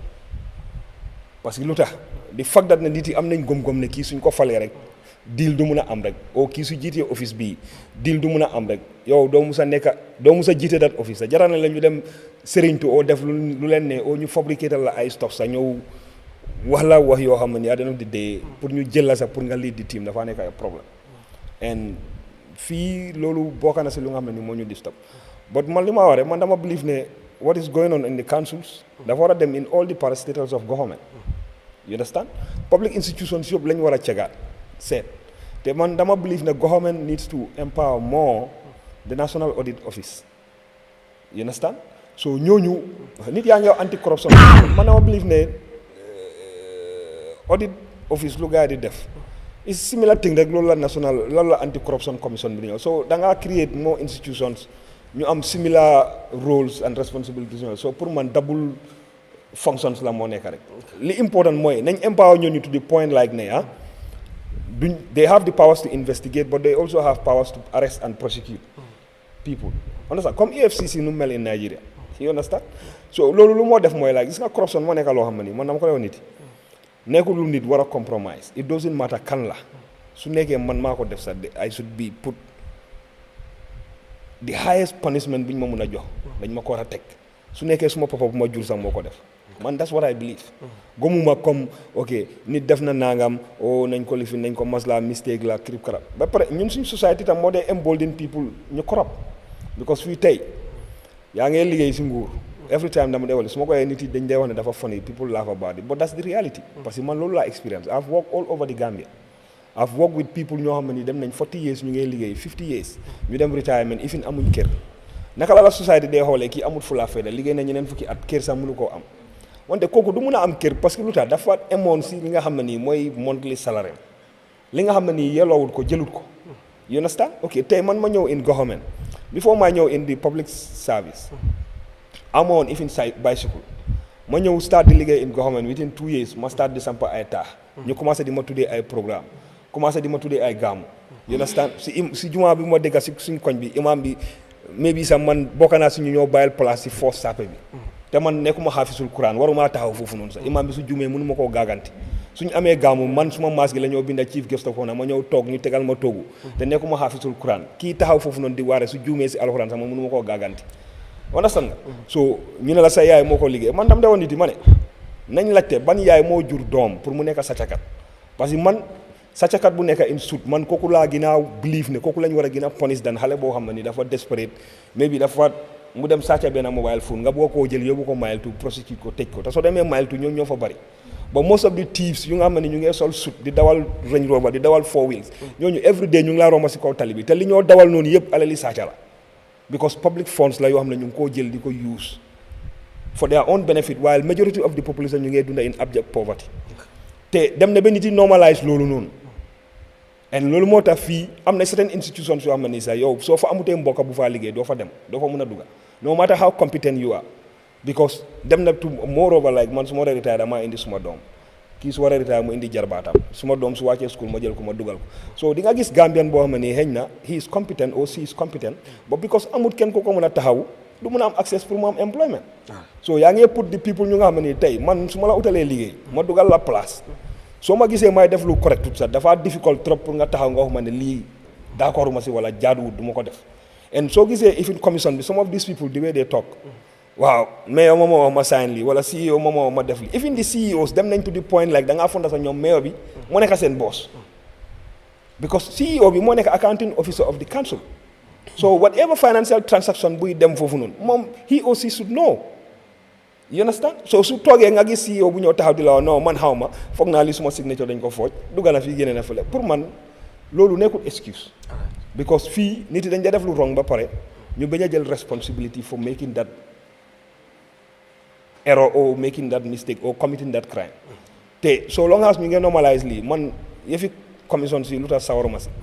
we have seen what happened in the Jammeh commission comme lu mu wax man loolu laa wax the idea is great is good but intention bi ak application of the commissions mun naa dem ba tax commission bi du amaati njëriñ for example soo xoolee Jammeh commission bi intention bi o idea bi pour man mun naa wax ne lu baax la waaye nag ndax nuñ ko defee ak fu mu mujjee loolu moo nekk lu si doon séntu man dama laa wax ne déedéet because man dama believe ne one gis nga soo set up commission da ngaa tànn ñoo xam ne nii ñooñu kenn mënut a taxaw joxoñ lañ ne seen loxo dafa taxa si ban luubal wala anything else it doesn't matter fan la gaa doon liggéey if it suñ doon liggéey si private sector bi sax seen loxo dafa set that's one two dañu war a nekk nit yoo xam ne nii owuñu obligation to anybody you understand three dañu war a nekk nit yoo xam ne nii they have an idea of lan moo nekk the main mission and objectives of the commission itself parce que foog ñu understand ne commission warta nekk comme like witch hunt or warta nekk comme like man dama am personal grievances against this person I have to do this man and I keep saying this despite man d'accord ma Jammeh I've never voted for him but dama believe ne even suñ ne dafa commit crime dañ ko war a jox the obligation and the opportunity pour mu face commission mu taxaw moom tam mu joxe his own side of the story parce que man dama dee wax ne three things moo dee happen your side of the story my side of the story and the truth te truth bi moom yàlla rek moo ko xam parce que ñun ñaar ñëpp ku nekk kuy wax li nga xam o li nga yaakaar ne moo nekk dëgga o li nga foog ne moo la mun a génnee si tuuxi doona bi loolu ngay wax understand nga so pour man commission bi is a lesson and I think ne lii lesson la pour all public officials ne even su nekkee amul punishment in future the fact that nañu teg la si kanami télé dëkk bi yëpp àdduna bi yëpp di la seetaan and these things are documented because these things ñu ngi on YouTube mun na laa xañ ëllëg lu bari nga taxaw ñu ne la yow yaa jël nangam yow yaa jël lii mënuloo indi benn firnde bu leer buy tëral buy daganal lu tax nga jël ko o lu tax nga dugal ko fii bot ngay joxe excuses yoo xam ne nii yow sa bopp xam nga ne sax li nga wax noonu xam nga ne nekkul dëgg te ñi laa déglu sax toog di la seetaan xam nañ ne yow li nga wax du dëgg xam nga so loolu gàcce la man loolu I believe ne every person war nga koo mun a moytu te ëllëg pour rapport rek te ëllëg li nga doon ëllëg yow xamuloo ko fi nga doon tey fi nga nekk tey comme Mr Touré lu nga man xaw ma ko personnally but comme lu mu explain man loolu la de public nit ki moom sa liggéey mën nga si make mistake boo xam ne du loo tey nga def ko because tamit fii nobody is perfect bu la kenn gëmloo ne dañ perfect si biir liggéey mën nga am mistake soo xam ne they are not intentional but happen na and waaye nag defal lu nga xam ne tey yow su nekkoon sa xaalis si boppa nga war a génnee pour dépenser loolu ndax di nga ko def soo xalaatee loolu rek suñ la dénkee public funds di nga understand ne ok public fund la dëgg la waaye ndax su nekkoon man suma xaalis si boppa la ma war a jënda moto ndax man dinaa dem jënda Range Rover understand nga so foog naa ku nekk su xalaatee noonu dinañ utilize public funds to the best of their ability terewut li nga xam ne ni moom loolu la leen place bi yelloo pour ñu am ko as benefits ñoom dinañ ko jël te dina nekk lu dagan ba pare mu leew si ñoom. Mr Kurang ban jàngat ngay def ci suñ gas bi kàddu yi nga xam ne yëkkati na ko ci wax na ne moom sax local government commission bi ànd na ci because of lu mu jàpp mooy kenn warul jël loo xam ne moomuloo ko waaye wax na ci itam nag ne the intention was not good because of dañ bëggoon a downplay li nga xam ne mooy seen mayo si bokk na sax fi mu nekkoon BCC ak yeneen yoo xam ne wax na dama lay bàyyi rek bu fekkee am na jàngat boo xam ne di nga ko jàngat kàddu yu mu yëkkati. jàng naa si lu bari te lu mu wax mooy réalité bi moom dafa mel ni nu mu ko waxee suma brother la waaye bokkuñ parti soo xoolee sax dina am fu moo xam ne su dul suñ maamaati maam dañ bokkandee ak baay te ki ma seyal tam moom ak kooku sister brother and sister lañ understand nga so wante bokkuñ parti waaye musuma toog ma feel ne Omar different party, he's in the UDP nekk a deputy mayor which is a big position what I feel something bad against him because lu mu wax ci man or lu mu wax to somebody because nit ki da nga koo xool nekkut ne rek lu mu wax ci yow da nga koo xool lu mu wax ci keneen tey lu mu wax fii tam doo gis ñu bari ñu xam ne nekk opposition for example nekk UDP génn ñu ne yeah the commission is a good idea everybody ku nekk am nga sa opinion waaye xam naa dara ci Omar nekkut ne mu ngi toog fii maa ngi ko wax ci famille bi soo leen bokkee famille am na loo xam ne da nga ko dee dégga da nga dee dégga ne sax xanaa fo Omar mal la fi fenn bang mu ngi nekk deputy mayor and then abe tamakan silo kang waaye nit ki sa fundamental philosophy moo la dee guide from start to finish because suñ la joxee place nga foog ne waaw suma parti moo nekk in power NPP or DOI or UDP mun naa def lu ma nee kenn du si mun dara dina am bés boo xam ne yàlla dina la woon ne lii nekkut ne sa parti bi moo ko moom nekkut ne sa famille bi moo ko moom askan bi moo ko moom so yàlla dina def dara loo xam ne yow you plan but God has more plans than you dina def loo xam ne yow tam di nga gis jafe-jafe ci sa life because nit ki loo def rek di nga ko gis ay da ci àdduna bi or in the end dégg la nag commission dafa bari coow nit mun ngaa wax ne commission dafa seer dafa waste time because def nañ fi Jammeh commission man bokk naa si Jammeh commission te loolu nekkut suma first experience of dealing with corruption 1996 bu ma jógee university liggéey naa Islamic Bank nekk foofu auditor so gis naa fi Gambia depuis 1996 up to now is almost close to 30 years gis naa ci Gambia bi fii soo nekkee di audit people nuñ la society bi nu mu la dee traité ma nekk foofu auditor ma binda ay reports luus ma liggéey dégg naa lu nit ñi di wax te xam naa naka laa sofee génn si liggéey boo xam ne suma xam-xam mut na ko I was already a chartered accountant and a qualified economist waaye ñu génne ma si banque bi for 2 years awma lu maa def nekk di jàppante ci Gambia bi fii ba xalaat ne léegi dama war a dem nekk suma on my own and set up a school su doon keneen la koo xam ne xamut lu moo def doon gën a jafee moom either you accept the system or you just suffer so it's not easy to fight corruption in this country you will be isolated ma jógee fa nag the same thing ma face in the Jammeh commission ma wax ñu génnee ma waat coalition bi ku nekk everybody was going nit ñi thought ne I was crazy yow dëkk baa ngee dem all the young people yaa ngee look for opportunity you are smart why do you want to fall out with the government of the day waaye ma feel ne lu ma wax in 2017 moom la Gambia soxla and then we see it waaye boobu tam dama lose ma liggéey te lu ma laa wax is very difficult even for a professional and a qualified person ci dëkk bi nga lose sa liggéey you get ostracized society bi daf la dee reject boo xam ne comme dabalum ko waxee yow sax dang dee foog ne xëj na man am na lu ma jot soo amutee confidence you can even lose it I've seen people going mad in this country just because wax nañ dëgga ñëpp bàyyi leen ñëpp isolate leen even your family leaves you sa jabar mun naa laa bàyyi ku nekk mun naa laa bàyyi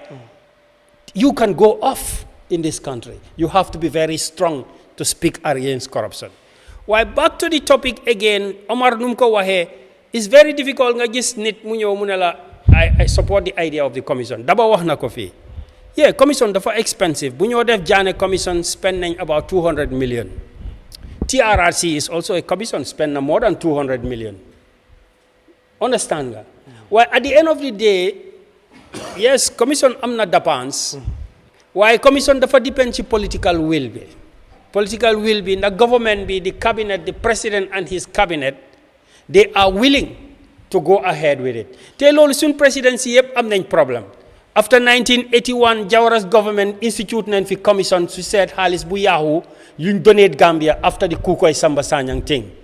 dara génnut si ñoom Fafa Mbay ñoo doon investigate after nguur bi dawul seen kaw 1994 Yahya Jammeh ñëw mu seetaat Algali commission investigate ku nekka ñu nangu nit ñi seen assets yi and so on lu si génna loolu government bi laanut si loo xam ne nga xam ne yaa di nga mun a wax ne APRC government laan nañ si lessons to move forward no they didn't learn the lessons meaning that luñ doon investigate Algali commission ñu ne Jawara ak government and PPP lii lañ def ñoom sa repeat nañ ko with the APRC government so what did they learn from there but people saw what happened under Jawara government and the people saw again in Jammeh commission ñu investigate ko nag under Barrow government ne Yahya Jammeh lii la def ndax but the government, the same mistake Yahya Jammeh make, APRC made in the Algali Commission, is the same mistake the coalition government made. You investigate all the parastatals, lot of the government departments and ministries. Why the parastatals is changing? Now it change now. Now it had a $30 million debt. Why is still accumulating debt? Gamtel was almost, most of the parastatals were failing, and they are still failing. The commission bobu change now those parastatals. No, that didn't happen. So we didn't learn. You investigate, we didn't. The local governments were not investigated in the Jammeh Commission as such, as they are being investigated right now. So this is another step bo xamne ñu ngi investigate why is the government being the government dina jël steps yo xamne dina learn from the mistakes of the Jammeh Commission, mistakes of the Algali Commission, and mistakes of the 1981 Commission. This is still a question. So the problem is, if the government be jangut to mujal steps yo hamne dekabi dina si muna njering you reform, like our guest numko wahe, to reform the institutions that have been investigated so that ñu muna never again, then dinañ am problem. It will be a lost investment to some extent. To some extent, lutamanes to some extent, betay commission bi su fegene government jalut steps sa daf de muna benefits comme daba wax na ko fi. The commission is a public investigation. Amna ñu daan wax ne dañ wara audit rek ñu go to the police and prosecute them. Yes, that's also a possibility. So they UK la suñ la audité ñu find something, it goes straight police yi duñ xaar government sa ñu jël steps. Why suñ police bi dafa nekk institution boo xam ne is not up to that standard bi nga xam ne dina mun a jóg mu jël steps to prosecute people for financial crimes fekk politicians yi joxuñ ko green card to go ahead. So the police are not set up like that since 1965. We've lost that. But it is still in the colonial British system. So then what is left for us? Well, the transparency is important. Ñu gis ne waaw lii moo xew Jammeh commission ba tey am na ñoo xam ne suñu waxee dañ la dee wax ne yow commission bi investigate nañ la fii they find this against you. Am commission bi tam dina am ñoo xam ne parce que commission dafa am little advantage over audit. Man mi nekk auditor bi ak paper bi ñun ñooy wax ak yow mi nekk borom xaalis bi accountant bi ñu dégg ñu lifin ñu wax ma investigate la ma report. Nekut a public hearing. So can do this. So lolu nonu public be they don't learn from it. The auditor will do his report and pass it to the authorities. Yes, they can take steps, but if they don't take steps, public be they don't know what happened. Be pare amna lu de xew fi since 1965 be legi. Auditor bi su deme ken du ko faale. Gambia man auditor la. Buma jehale university I was an auditor. Comme d'abord nu ko waxe fi so nekké auditor in an organization institution bo nekk auditor yow yaa de gëna dawal moto bu wala kana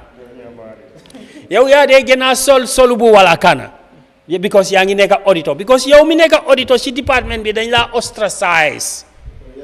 yaay enemy bi you are the public enemy. So they follow all the commissions. The auditor is always an outsider. See local government be auditor duñ leen dee faale. Do they you don't see the mayor or the councillors if you want to. So large question dañ la altu. Te yow auditor nga so large question you altu la. You have audit powers. Sa audit powers joxut la powers pour nga dal ci kaw nit ki nga jël information bi by force. So auditor bi dafa am limitation boo xam ne administrateur bi xam na ne auditor bi waaw auditor la waaye am na limitation am na fu mu mun a em te man xam naa loolu am na fu mu mun a em dinaa ko emale nga emale ko because foofu la mun a em du ci mun dara. So at the end of the day auditor bi report am dafa nekk ci store bi lañ koo teg kenn du ko faale kenn du ñu isolate ko moom auditor bi su joinute système bi mu nekk corrupt dinañ ko toroxal ba jabaram ak doomam ñu xam ne waaye paa bi nekkul di ñu njëriñ dara ndiki auditor la. So at the end of the day yaa ngi discourage as an auditor te auditor dafa bari façon tour anybody who investigate rek auditor nga. So dafa mel ni society bi dafa nekk we lack the political will but the commissions they should be transparent. maa ngi déglu so many things lu nekk di xew local government debate bi te foog naa debate bi nit ñaa ngi koo jël su fekkee ne ñu ngi koo follow ne a council dafa close so much to the people. yaa ngi am central government yaa ngi am local government bi is so close to the people comme dafa mel ni garmi waaw su dee sàcca am na right koo xam ne yaa ngi dëkkaa moom mu sàcca la daf la dee gën a métti daan koo xam ne mu jógee si biti mu ñëw dal sa néeg bi mu toj ko mu jël loo xam ne moomut ko dan sa broda boo xam ne wala sa friend boo xam ne muy dëkkaa yow mu sàcca la boobu moo gën a métti so local government mooy loo xam ne nit ñi ñoo ko moom so su fekkee ne dara xam na si debate bi mu ngi am who is responsible now is the council or the government appointed waaye foog naa diggee boobu su ko nee ne nit ñaa ngi ko follow mu ngi gën a feeñ ne it's a collective responsibility. Thank you. No Gambian should come out and say I am not responsible. So long as you are there, you are responsible. And if you are like my brother comme moom right su fekkee ne UDP yëpp moom la ni kon xëj na maa ngi UDP sax fu mu nekk nii. Thank you. Waaye but you must take responsibility. Nit ki suñ la appointé yaa ngi place. ñu ne la well we are coming to investigate you te defuloo dara tell them come in yeah tell the auditor come in tell the police come in tell the commissioner come in I haven't done anything it's a public funds waaye daba nu mu ko waxee soo toogee ci place wala na Mansakunda bi la fo Mansakunda balom bang fo local government nam bang yake ko italamu ni mol koy be investigate la ibe sonko la wulindi la because yake ko italam but ni ma ke ko italam ni mol koy na be investigate la wato wadi iba fala fele bukol fele yelering alna aliya jibe. All right. Thank you Mr. Kurang. Mr. Bojang comme suñ guest bi kàddu yi nga xam ne moom la yëkkati si la ñu nekk di jàngat bokk na ci moom dafa welcome this local government commission waaye am na itam yenn yoo xam ne àndul ci mooy di intention comme doon wax ne fi ñu ko bëggoon a tàmbale ak yeneen yu mu wax kàddu bi dégg nga ko so ban jàngat yow nga ci def. waaw jërëjëf am nga man fu ma farle mooy su ne reports yi from other government agencies yi teguwuñ ñu gis leen dinaa doon support 100% commission bi waaye man ni ma gisee commission bi mooy it's a political tool also we love commissions because they reveal a lot but man dama foog ne a cash-strapped country like the Gambia ñun suñu am bi dafa néewi torop according lu ñuy watte man gomuma loolu de man xam naa ñu ngi am li nga xam ne mën nañu yóbbu yàlla moom bindul kenn te joxu la lu la mën a yóbbu waaye su ne yaa ngi complain ne yow amuloo xaalis audit reports yi ñu ngi tegu lu audit reports yi wax xanaa gisuloo boo ñëwee sax boo waay ñu ne waaye ñun lu ñu am nii la yow li nga waxoon suñu investigation lu ñu enquête lii la you see dañoo dem ba tukki aduna bi the same problem la ñoo face if you don't do the right things are ñu change suñ système bi ñu reform lu tax police mënta am doole dem jël report rek audit bu jéene rek mu dem si loi ngóor bi moo bëggut loolu parce que xam na ne moom loo xam mu ngi tilim te lu tax ñu ngi man duma support commission bi te lu tax ma foog ne commission bi lu tax ñu koy jagle one of the reason is this boo defee audit comme ni mu ko waaye broda Kurang kenn du xam wala ñuy xam duñu bëri si boobaa yow MPP su ne yow for exemple yow boobu nga bëgg a xool yow da nga tilim léegi da nga bëgg a tilim ak ñeneen yi wala nit ñi gis ne ñeneen ñi tamit dañ tilim du yow rek xam nga foofu tane amut waaye da nga bëgg a tilimalaay ñeneen commission bi rek moom mun a laay maquette parce que boobu nit ñi dañoo toog di gis di xool ba ñuy ñëw sax dañoo gis waaye audit bi kenn la Gambian si nga xam ne mooy dem liggante audit report bi toog mun a xam lan mooy problème institution bi waaye lii it's a political game moo tax ma ne it's a political tool because si boobaa ku nga bëgg a tilimal da nga koy mën a tilimal comme que yow tilim la waaye what essence there is pour nga mun a def commission am commission lu recommendation yi mu wax yow as a president nga decide nga change yooyu parce que yow da nga soxla dara Sabally is a case in point dama ko dee wax all the time bago serious ut waaye that's the truth Gambians are also not serious because kenn wax da faale yii nii why would a commissioner recommend such yow nga dem si parliament nga change ko just you want an individual to come to your party What is the essence of the 200 million? Audit report bang. If really the political will is there, why would you get some other people to go about the same thing again? You are wasting our money. Tell up Tani, so the reality is this.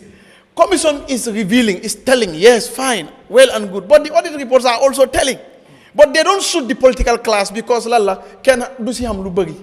So si boba so demé si campagne gali bi do muna wa lu nga xamné nit ñi dañu mëna relate. Waye commission bi ñepp ni ngay gis bo waxé né waaw. Waye nit ñi yoy ñu nekk di wone waaw faté nañ né yow sa bop sa si bopa da nga tilim. Gis nga ku set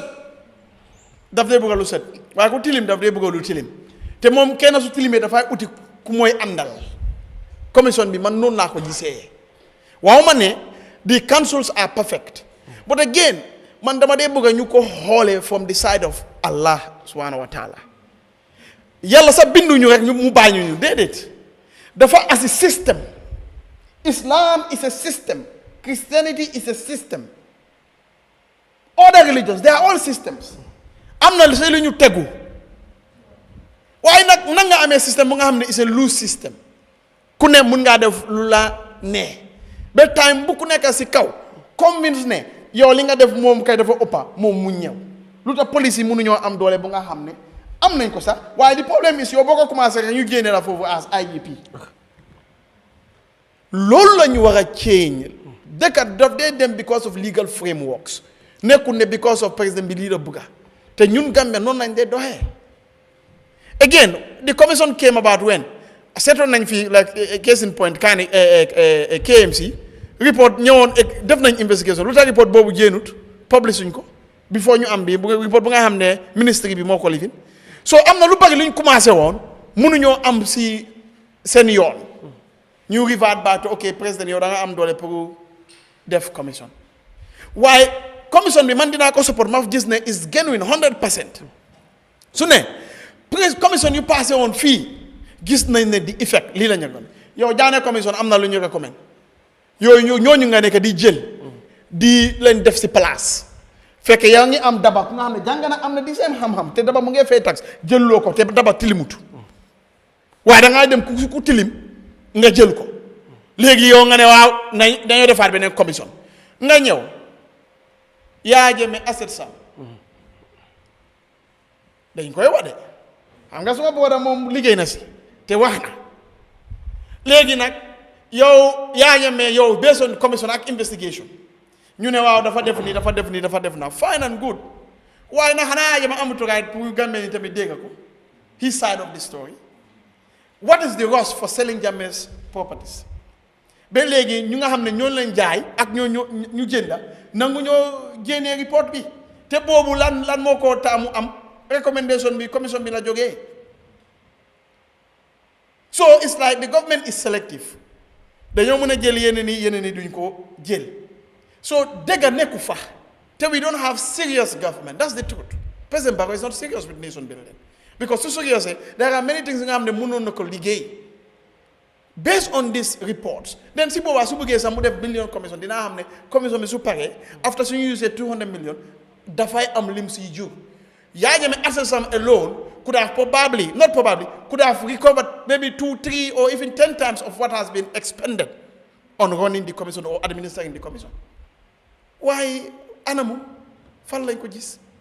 so even if you do this commission pour years 2020 si nii Barrow léegi mu ngi liggéey de ndaam daal na taalib de daal na kii waaw waaye dafay am keneen taalib ko ñëw si KMC dafay defaat the same thing because system nekku fa bu nga xam ne dafa war a stop loolu tey what is stopping the government from digitizing their transactions what is wrong with the government doing that payments of all government systems ñu nga xam ne they are digitized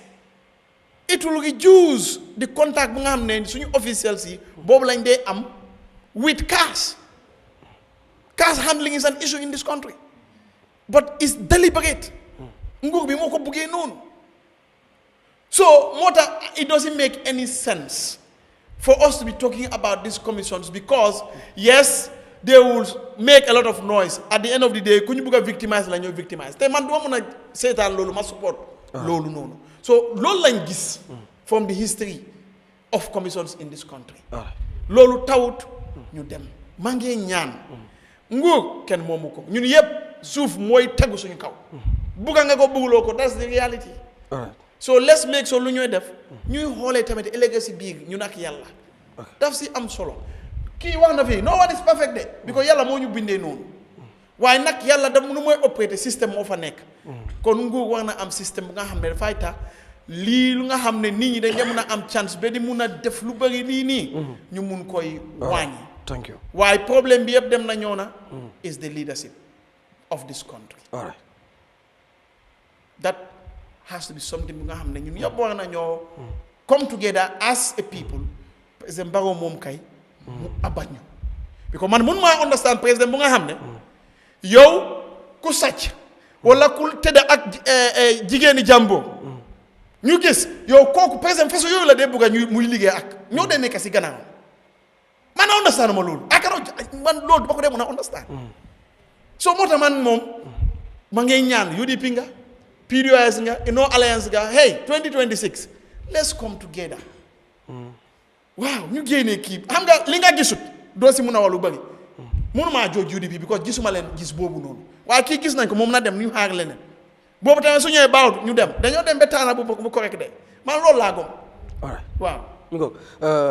dafa am benn vidéo boo xam ne def nañ ko waxtaan ak vice chairman bu Kerewan area I think yes Kerewan area council lañ waxtaan ak dañ bëgg ñu seetaan that story buñ dellusiwaatee ñu ku wéyal li nga xam ne mooy show bi fii ci Eyeafrica TV xadi bu fekkee vidéo boobu pare na ñu play story boobu ñu dellusiwaat.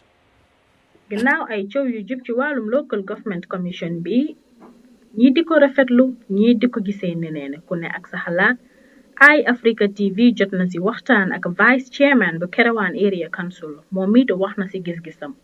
moom vice chairman mu ngi xamle ne commission bi am na solo te it si gis-gisam ma seeni liggéey la wàññi ñoom ñi féetee ci wàllum local government bi. man commission bo dama ko giseen lu am solo la in a sense ne dafa yombal liggéeyu policy makers yi as ñun ñi nga xam ne ñun lañ sànnil carte pour ñu gis ne danañ management bi def nañ li ñu war a def tey commission boobu noonu ñun dañ ko gis ne suñu liggéey la wàññi because képp koo xam ne administrateur nga tey nga nekk si council si bu fekkee ne jànguloo si commission bi kon yow waruloo liggéey si nguur because li xew mooy li doon xew démb taw jaarutoon si yoon ñëpp gis nañ ne lii ak lii mu doon xew te war jaarutoon si yoon kon keneen kuy liggéey si administrateur kuy jiitu si council yi di liggéey waratuloo def loo xam ne ni ëllëg dañ la xool ñu wax la nga sëggal sa bopp waaye war ngaa def loo xam ne ëllëg buñ la ooxee rek da nga mën a taxaw nga nettali li nga def te dana dëppoo ak li loi bi tëral. wéy daal di addu di xamle ne ci gis-gisam commission bi faruñu fenn lu dul teg lépp ci yoon. man giseewuma ko wéñoon man li ma ko gisee mooy ne dafa ñëw pour jël mbir yi ñu teg ko si yoon because gis nga mbir bu dox teguwul si yoon kon ñi nga xam ne ñoom la war a jëriñ du leen jëriñ dafa jëriñ fiiw si ñooñu noonu te lii dafa ñëw pour régler xaat mbir yi tegaat ko si yoon ba nga xam ne ni képp koo xam ne ni mu ngi si région bi for exemple si North Bank région yaa ngee fay lemp muy ñëw area council lemp boobu nga fay dafa am pourcentage boo xam ne dafa war a delluwaat si yow bu fekkee ne nag ñun ñi toog foofu noonu at the council ñun ñooy jëfandikoo loolu kon yow mi nga xam ne yaa nekk di fay lemp si biti ñu ngi laa lor ñu ngay lekk sa àq kon te loolu lii dafa ñëw pour gis ne ñu teg ñëpp si yoon bi moom mu tegu si yoon su ko defee liggéey bi mën a dem si kanam. ba tey vice chairman bi wax na si jafe-jafe yees di daj ci ngir jot development fund bi war a bàyyeekoo ci nguur gu mag gi jëmale ko ci nguur ñu suufee yi. jafe-jafe boobu danañ koy am jafe-jafe bi danañ koy am because li xew mooy nguur waxtu wi nga xam ne ni moom la war a jël 25% development budget am mu def ko si area council yi waxtu bi ko area council di soxla duñ ko dee jot si waxtu boobu noonu te duñ koy jotee comme ni ko loi bi tëralee ñoom dañoo seet li nga xam ne ni moom lañ foog ne moom lañ elloo ñu jox ñu ko instead of ñu jox ñu li nga xam ne ni moom la loi bi tëral ne moom la moo tax at bu nekk boo demee ba si end of the year bi pour ñu war a am suñ actual budget bi nga xam ne moom lañ focus on pour mën koo am duñ dee am genn wàlla bi sax because li xew mooy li nga xam ne ni moom lañ war a jot duñ ko dee jot si nit ñi duñ ko dee jot si nguur itam mi nga xam ne moom la 25% am lu noonu daf ko war di def relationship bi council ak nguur dafa war a sumut. moom vice chairman dolli na ci wax ci wàllu marché yu tilim yi ak yoon yu yàqu yi ci biir wax mu ngi xamle ne askan gi war nañu jàpp ci liggéey. lu bëri nit daf ko dee bileemee nit fekk yow li ngay bileem xamuloo ko instead of nga joxoñ nit kooku yow sa bopp nga waroon a joxoñ because tey council yi amul benn council boo xam ne mun naa def dara lu muy dafa jógee si nit ñi te council mënut a nekk fu ne tey li nga xam ne ni moom lañ mun mooy provide matériel yi nga xam ne ni moom la war a nit ñi mën a use pour gis ne marché yi mu set su ko defee waxtu ñu ko mën a jëlee ñu ñëw jël ko dem tuuri ko waaye tey da ngaa gis ñu teg dustbin si mbedda bi nit ñëw ut lekka dara mu sànni ko instead mu dugal ko si biir dustbin bi mu teg ko si pegg dustbin bi mu yaakaar area council mu war a ñëw yëkkati mbalit boobu noonu dugalaat ko si biir dustbin bi fay ki ko def mu yóbbuwaat ko kon développement pour mu ñëw si nit ñi ni mu war a ñëwee. ginnaaw bi ñu taataanee ngis-ngisam mu ngi wane ne ànd na ci commission bi di sàkku ndimbal ci nguur ngir yombal seen liggéey di sàkku ci askan wi ngeen ñu bokk liggéey réew bi. Fanta Camara Eyeafrica TV. jëf Fanta Camara Banora ci boobule story Mr Touré seetaan nga ko kii mooy vice chairman bu Kerewan Area Council wax na ci yu bari ci lu jëm ci council yi jafe-jafe ñu dem na ba ñëw ci li nga xam ne mooy seen développement fond yi wax na ci ñu bari léegi dañuy waxtaan léegi génn naa sax ci mbiri commission bi naam wax na ci moom rafetlu na ko ni ki yow dafa mel ni da ngeen bokk gis-gis ci wàllu bi mooy nangu nañu taxawal commission bi ndax dina wàññi liggéey boo xam ne ñoom seen bopp ñoo ko waroon a def boo wax na ci lu jëm ci diggante government bi ak li nga xam ne mooy central government ak local government nu mu war a sumutee ndax dañuy gis push and pull bi ci si diggante ñaari government yi te at the end of the day jafe-jafe yooyu dafa delluwaat ci askan wi ndax li ñu soxla askan wi li mu soxla léeg-léeg dañ koy jiñante ñoomi neen yow liggéey nga ci BCC nan la seen relationship doon mel ak government ak lu jëm ci yenn koppar gi nga xam ne dañuy wax ne 25% ci loo xam ne nguur gi daf ko warloo ak yéen moom wax na ko ci biir ne léeg-léeg pour ñu jot ko sax jafe-jafe lay doon. waaw jërëjëf li mu la wax jafe-jafe boobu noonu am na trop man juróomi at jële lay wax. damay wax yàlla tax li ma fekkee ak loolu juróomi at jële ma doon liggéey Banjul City Council. mooy 25% of suñ subvention bi war a ñëw si council bi. du dee ñëw. wala suy ñëw tamit dina tardé trop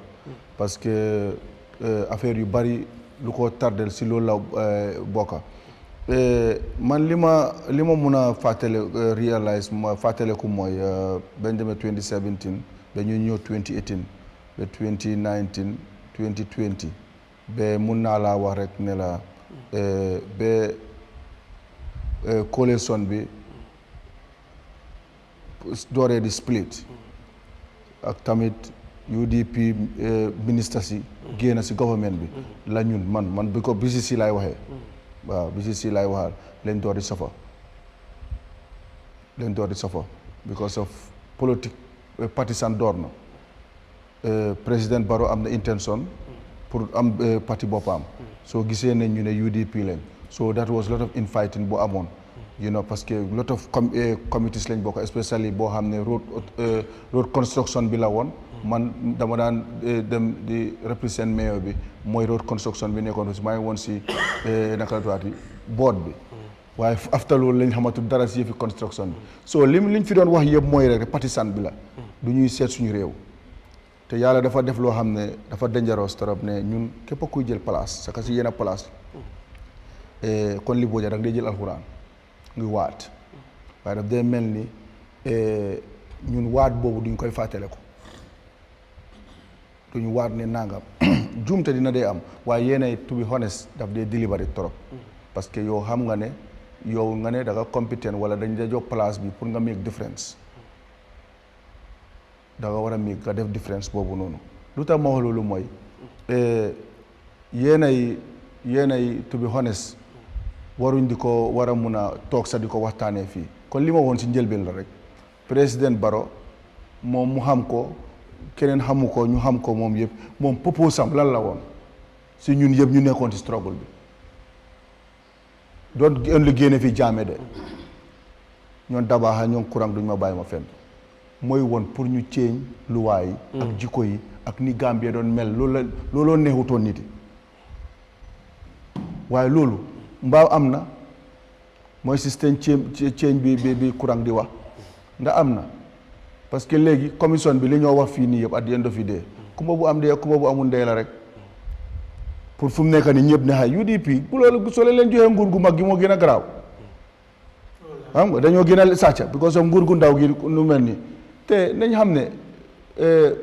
council si nguur yi ñoo leen dooleel ñoo fa joxe ay CEOs ak director of finance mayor bi du dee mun a appoint loo xam ne aga na lu aga grade ba grade 5 grade 6 yooyu yëpp nguur gaa ko indi mooy service commission bi so waaye empowerment bee yii nii te pour ma ñëwaat rek mooy ne pour nguuru ndaw yi dox foog ngeen bokk a parti man noonu laa ko gisee ndax noonu la war a te lu warta demee noonu am na ñu ko fi wax ñu bari war a am autonomie ba si police bi di nuyuwaale IGP sa suñ broda professionnel la ñit ba mu ñëwee ñu bari man mi nga xam ne sax du ma NPP apprécié naa ko xam naa ne naka compétent na pour liggéey bi because mu am na dëkk yu mu ko def waaye ndax dina ko war a mun a def léegi te nit ki da ko war a liggéey sa conscience bañ dooree di 2017 ba léegi foog naa benn IGP rek a fi resign mooy Faraba incident bi su ma juumut mun ngeen maa dimbale kana toog si liggéey kaayam resign ne man lii moo xew suma département nangam damaa resign amut because of dañ war a compétent muy ami si général beeg IGP beeg dañ war a nekk nit yoo xam ne ñoom dañoo liggéeyal askan bi suñu réew la ñoo liggéeyal ba daan diw sàngam because of wicce gu daf di am parce que de moo njaay xew na Sénégal ana ñooñu noonu ñu leen doon defloo yooyu ana Macky Sall dem na bàyyi fi ñooñu noonu moo tax dañ war a def seen professionnalisme def ne lii soo dóoree sa mbokka nga dóor soo reyee sa mbokka nga rey sa raka nga rey waaye li ma laa bëgg a waxaat rek si lii bi li waa ji doon wax fii waa ji man am na fu ma utee moom ne du wicont la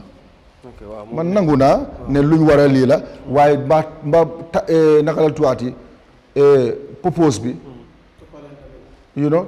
ndax toppante bi ndax is the right time ndax pour ñu def ko waaye li ma wax rek mooy banta buy bon a bot du ko gis aleen dee liggéey te yàlla tax nit yi pour nga liggéey fi pour nga des fi loolu jarul sa ngay def yene yi soo defee li nga war rek nit yàlla fee teg man am na problème boobu soo ñëwut NPP dañ laa daaneel nit ma daanu suma ngor waaye su ma demoon ma toogaat fii ñu naa ma xay li ma wax yëpp amul si tere lay wax doxee naa suma tànka ponde naa awma dara buggul dara moom mu ngi ni munta def dara amul dara waaye maa ngi àndaa suma ngor understand nga loolu moo am solo nit yi ku nekk da nga war a am sa dignity élega civil loolu lañ laa waxee because position yi du mujjee ñun suñ papa yaa fi nekkoon suñ maam yaa fi nekkoon suñ papa yi ñun tamit dañoo dem ñeneen am te moo la leneen rek tu li dee gën a dajaro si Gambia fii ak ñeneen ñi mooy loo xam ne in America ñoom courant duñ ma bàyyi fenn mooy nga fen si óot fen mun nañ la see tëj kaso yu bari nga rey nit sax ñu ñaxala tuwaati ñu am nuñ la liyee xëy na teyuloo ko daga nangamoon da doon self defense waaye nga nekk benn autorité di wax loo xam ne yow dara gëmuloo ko ci wala dara loo xam ne yow xam nga ne amut foofu lañ toll si réew mi nii fii fu mu nekk nii it's very sad te local government ak central government suñ nekkul di liggéey réew mi dañoo dem 10 steps delluwaat 20 steps waaw jërëjëf. all right Mr Kurang nan nga gisee comme vice chairman bu Kerewan Area Council moom tamit wax na gis-gisam ci local government commission bi moom ni mu ko moom nag nee na jàppee ko witch hunt waaye li mu ko jàppee mooy dina yombal seen liggéey dina tax ñoom li ñu waroon a def ci lu war a jëm xeex corruption ak nangam loo xam ne seen liggéey loolu dina teggee ko mu gën a yomb wax na itam lu jëm ci ne yu ñuy wax ci government subvention bi nga xam ne dafa war a jógee ci government bi ñëw ci ñoom mi ngi wax ne léeg-léeg nag balaa ñu koy jot mu doon ay jafe-jafe ci ñaari ponk yooyu ban jàngat nga ciy def. xam nga am na loo xam ne dafa war a leer mooy yow yaa ngi si trafic bi nga dem ba si Johnson bi policeman bi mu stop la mu ne la sa signal bi wokkut doxut waaw nga ne ko ok yow xam nga ne sa signal bi doxut te moom loi bi jàpp na la waaye léegi nag am na koñ nangam ak koñ nangam boo xam ne keneen ak keneen ñu ngi faa romba ñoom tam seen signal doxut waaye benn police jàpput leen so léegi nag yow policeman boobu bu la stop noonu ndax daf la war a bàyyi nga dem ndax witch hunt la because loi dafa sew soo ko xoolee si wàllum loi ndax yaa ngi analyse si politically sooy analyse dara ci politically sa policeman boobu ci politique da ngaa wax ne waaw da nga ma witch hunt lu tax nga ma witch hunt because man kenn nekkuma ci dëkk bi nga xam ne moto mu ngi dox te amul break am na 100 drivers yoo xam ne ñu ngi dox ci Gambia bi seen break doxut te benn policeman stoput leen lu tax ñu ma stop man dig suma break doxut waaye sa break doxut ndax def la witch hunt Gambians lii leen question bi nga war a answer is it a witch hunt for the policeman mu stop la ndax sa break like bi demut wala sa license bi doxut wala amuloo parking naka lañ ko dee signal si gannaaw moto bi dañ la war a stop o na dañ war a stop ñëpp ñoo xam ne seen signal doxut seen backlight doxut balaañ laa stop yow suñ stopu dee ñooñu ñëpp kon witch hunt la waaye dëkk du demee noonu loolu yaa ngi ask for a perfect world amut so witch hunt argument bi nii la képp koo xam ne mu laa wax ne witch hunt la daf la njëkk a war a wax ne is illegal because ministerial commission bi challenge nañ ko is illegal the court say is illegal but the presidential commission is legal so if the law say it can be done and it is done that it is a witch hunt now the intention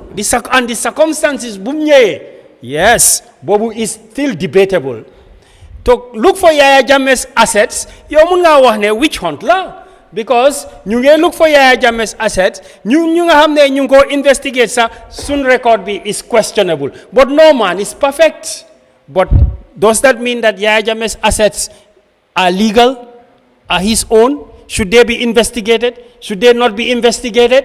The Algali Commission, was it a witch hunt? So the question is, I am not much as an expert, right? Su fekkee ne commission experts am na ci Gambia ci la bokka parce que liggéey naa in a commission for a long time with an experience. So affaire witch hunt bi garmi is a very tricky question. So ma laajee politically, but ma ñëwaat si what my brother said. te foog naa ñëpp war nañoo déglu lu mu wax fii te ñu déglu ko bu baax parce que waat mu ne soo waatee is a very serious thing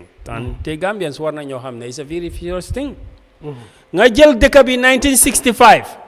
nga amee ko ba 1994 how many ministers ak directors ñoo waat ngeen waat ba pare dëkk bi mu ngee dem feneen yéen a ngee dem you are getting wealthy and rich and the poor people are getting poor. So what land can more in the change of government in 1994 yàlla la that is God's judgment loolu moo tax mu yàlla def leen teg loo xam ne right alquran bi ak bible si yuñ waat we didn't go by it and people suffered na di nga mun a wax ne waaye ñun luñ suffer noonu is not fair waaye yaa ngi waat Quran and you didn't walk the con ñoom tam ñu jël dëkk bi 1994 ba 2016 yëpp loo xam ne Yahya Jammeh ñaata nit la fi waatloo moom tam mu waat gaay waat 1994 ba 2016 and then they went back and do the same thing ñoom tam yàlla teg leen ECOWAS doole yàlla bii la nit ku nekk koo loo def foofu loolu nga fekkee so da nga gis ne loolu tam is a lesson for ñun ñëpp ñoom tam Barrow tam jël na from 2016 ba léegi ga yaa ngi waat waaye yaa ngi def things local government ak central government ñoom tam yàlla dina leen teg dara so lu mu wax noonu ci point yi yëfi waat is very true waaye this debate about whether it's a witch hunt or not du musa jeex même police nekkuñ suñ la stopé for traffic offense nañ dem stop ñoom ñëpp ñoo xam ne seen moto yi baaxuñ ñu stop leen tey loolu du mun a am kon traffic offense witch hunt bi du jeex but affaire witch hunt you have to analyse it very well at the end of the day la utilitarian concept la xam nga yëfi government is about the public good debate bi fu mu nekk mooy is it good for the public or bad for the public? Why is it good for mayor or councillor? No, Garmi, do not land one more point. Okay, the point bobu nonu moy debate we get them on. Who controls the government is the cabinet Okay. The cabinet, the president and his cabinet. Ben minister nekkul di sign check depuis 1965 ba léegi. Xanaa Yahya Jammeh bu mu demee bu mu commencé di def ministers yi ñu sign check. Why ministers, when what we inherit from the government, ministers don't sign checks. Accountant general moo dee sign checks. Understand nga? The civil servants sign checks. But who is responsible? It is the minister that is responsible. It is the cabinet that is responsible. The mayor and the chairman don't sign checks. All right. But they are responsible. Like how the ministers and the president is responsible. That finishes the argument. No, I'm not your party. UDP have been going around 2016 up to legi. The one wow, ñun junjé sign check, mayor do sign check, chairman do sign check. Alwo bulaway. Nko alwo bulaway. Minister buka check sign. President buka check sign. But the president is Barrow is responsible. Like how Yahya is responsible. Jawara is responsible. Don't sign check don't mean you are not responsible. The council runs, councillors, they run the council, they approve the budget. They pay the honorariums. They set the targets. They run the council. The cabinet runs the country. The parliament and the cabinet runs the country. The parliamentarians and the cabinet never sign no check. Al-Nyimbula. Don't sign check don't mean you rule the thing. Those who sign the check, they take orders. The accountant general signed all the checks in the Gambia. But he takes instruction from the politicians. All right, Mr. Kurang. Yes, Bojang. Thank you. So, comme lu jëmaat ci loolu rek, yeah. 25% is a perennial issue. Most people within the local government will tell you, to be frank, we are not getting the 25% as and when we need it and as dictated by relevant laws. So that's a fact. We know, and that is wrong. That's not how it's supposed to be. Okay.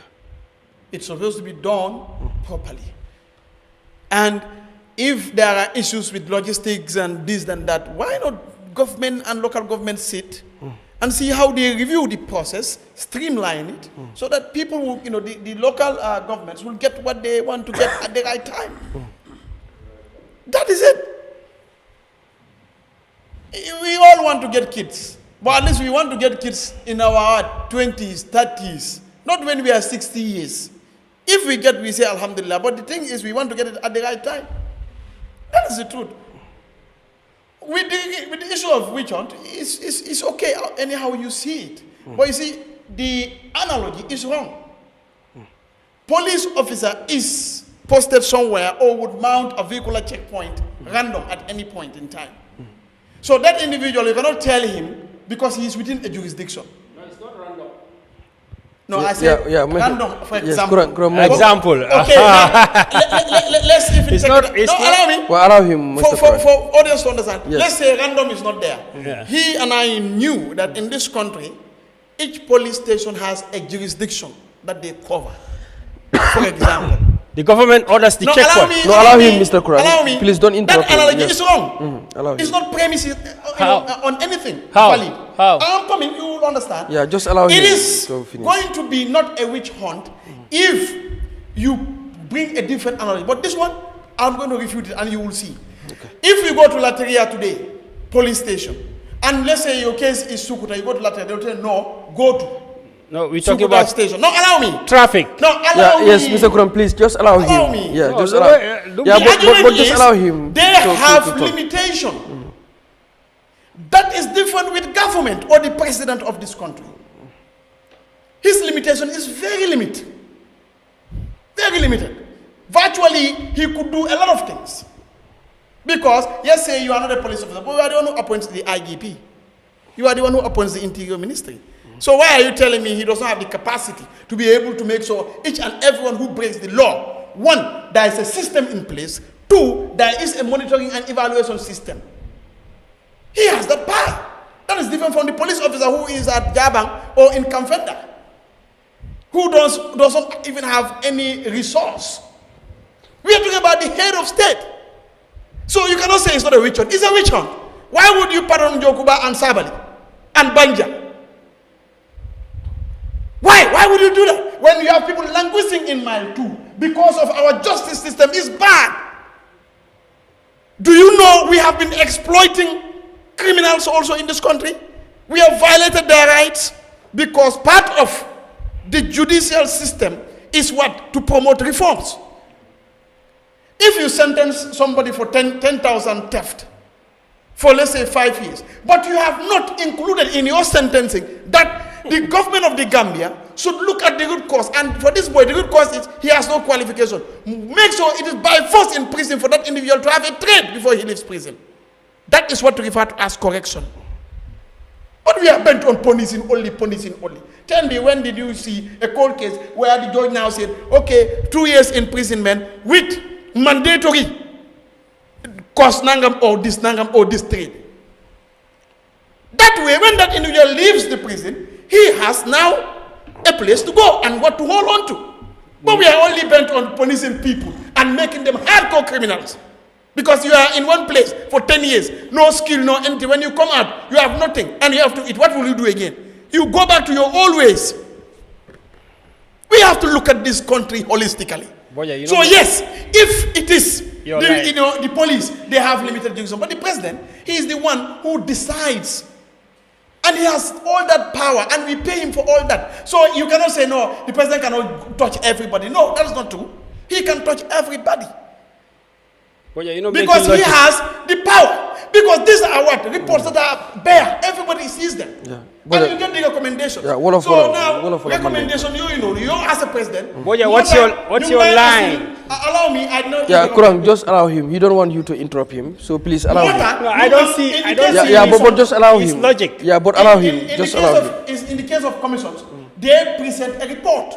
Cabinet sits over that report and then come up with a white paper. But in that same white paper, you would see that it's selective. So why would you tell me, no, we are claiming for a perfect world? We are not claiming for a perfect world before a perfect world is divinity. Perfection is divinity. But we are claiming for the best possible. And the best possible is within our reach. We must fight for that. So Lee, it has all the marks of witch hunt. You are questioning somebody who just, let's say, 270,000. Okay, fine and good. But we have people now in millions. But those are the people that you transferred to other areas. Those are the people that you took from this position and take them to serve another place. But you have people just because of minor thing. Those people, you don't even want to look at them. You want to make them as demons, as bad people. Yeah, Bojang, wala fola mandinka. Wow, no, my problem is more than you leave. How much topalantela, how much land, because your mundo one the key dafa bon, kale dafa bon, nga buy key dafa bon wa okay man am na dole dama koy bala. Kale bon na way dama ko bala. So you agree pot calling kettle black? Huh? Are you saying pot calling? Wa be mu join sima. Pot lol mo yow. Da nga gis ni nga xamne dañoo wona luñu tufli lekako because system bi mo len force you def lolu non. System bi su level on duñ ko musa def. Nga danel fu. So lolu mo lay wax ne witch hunt la. Witch hunt moy lan?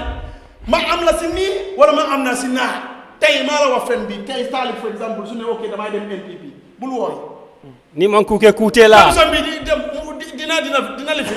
loolu la day na dem force si nii wala si naa moo tax ñu ne ko witch hunt so moom mu ngi understand witch hunt si probably the perspective ne am na ku ñu nekk di toppa non ñun ñii seen toppa bi mooy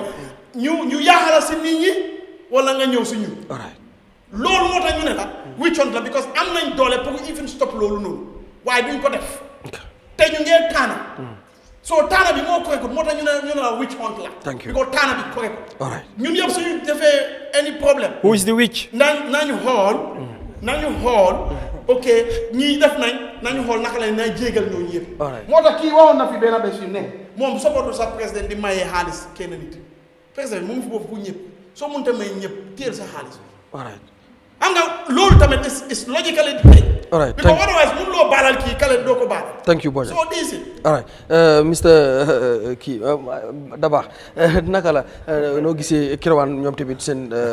vice chairman bi moom si wax na itam ci mbiri local government commission bi wute na ci fenn moom suñu guest bi ci lu jëm ci ne moom political witch hunt ne moom gisul lool lu mu gis rek mooy seen liggéey la ñuy gën a yombal waaye ci wàllu 25% bi nga xam ne yàgg nañ di dégg local government council yi di ko jooy ci ne balaa ñu ciy jot léeg-léeg dafay yéex léeg-léeg sax duñ ci faf jot ban analyse ngay def ci loolu. waaw xam nga Gambia politics dafa funny de ok gis nga council si man dama believe ne most of these mayors ak chairmen duñ dee even read the local government act pour ñu comprehend and understand what the act says. Okay, it's easy pour ñu complain ne duñ dee jot 25%, but they've never come and face the people and say 60-40% ratio bi with regards to budget bi naka lañ ko spendee. They've never tell us that, and that has never been an issue te man pour man loolu moo gën a nekk issue. Understand nga 25% bi lu war la pour am waaye dafa am sarta fu nga war a jaar pour nga am ko du da ngaa ñëw xëy suba rek wax ne dañ ma war a jot 25% dañ maa jox. ak bi dafa am lu mu stipulate wax clearly lan la local government war a def pour mu central government war koo mun a jox xaalis boobu noonu. And one of the things is you have to prepare a budget and then present it. te most of this council duñ dee def loolu duñ dee bëgg a present seen budget to central government. xam nga man dam dee woon nit yi man one of the reasons why mënumaa nekk a politician or bokk in a political party is man I'm not a blind follower of people. You understand man dama gëm ne yàlla daf ma binda mu jox ma xel pour ma xalaat so soo ma waxee dara man dama toog ma xool li nga xam ne moo enu maana ak lu mën a nekk. ok fii easy na yomb na ñu laal nit mu ne dañ ma toppa o dañ ma teg bët comme ma wax ko si olof ñu bari ñu gën a understand than which one comme dañ ma teg bët. You understand waaye man dama dee wane rek man li ma dee wane nit yi mooy like ok man if I don't do anything wrong aw ma noo quas pour ñu ñëw xool man lu ma nekk di def man am a private businessman. You understand waaye man every year dama am audit dama invite external auditors ñu ñëw ñu def audit report ñu audit company bi def prepare seen report and everything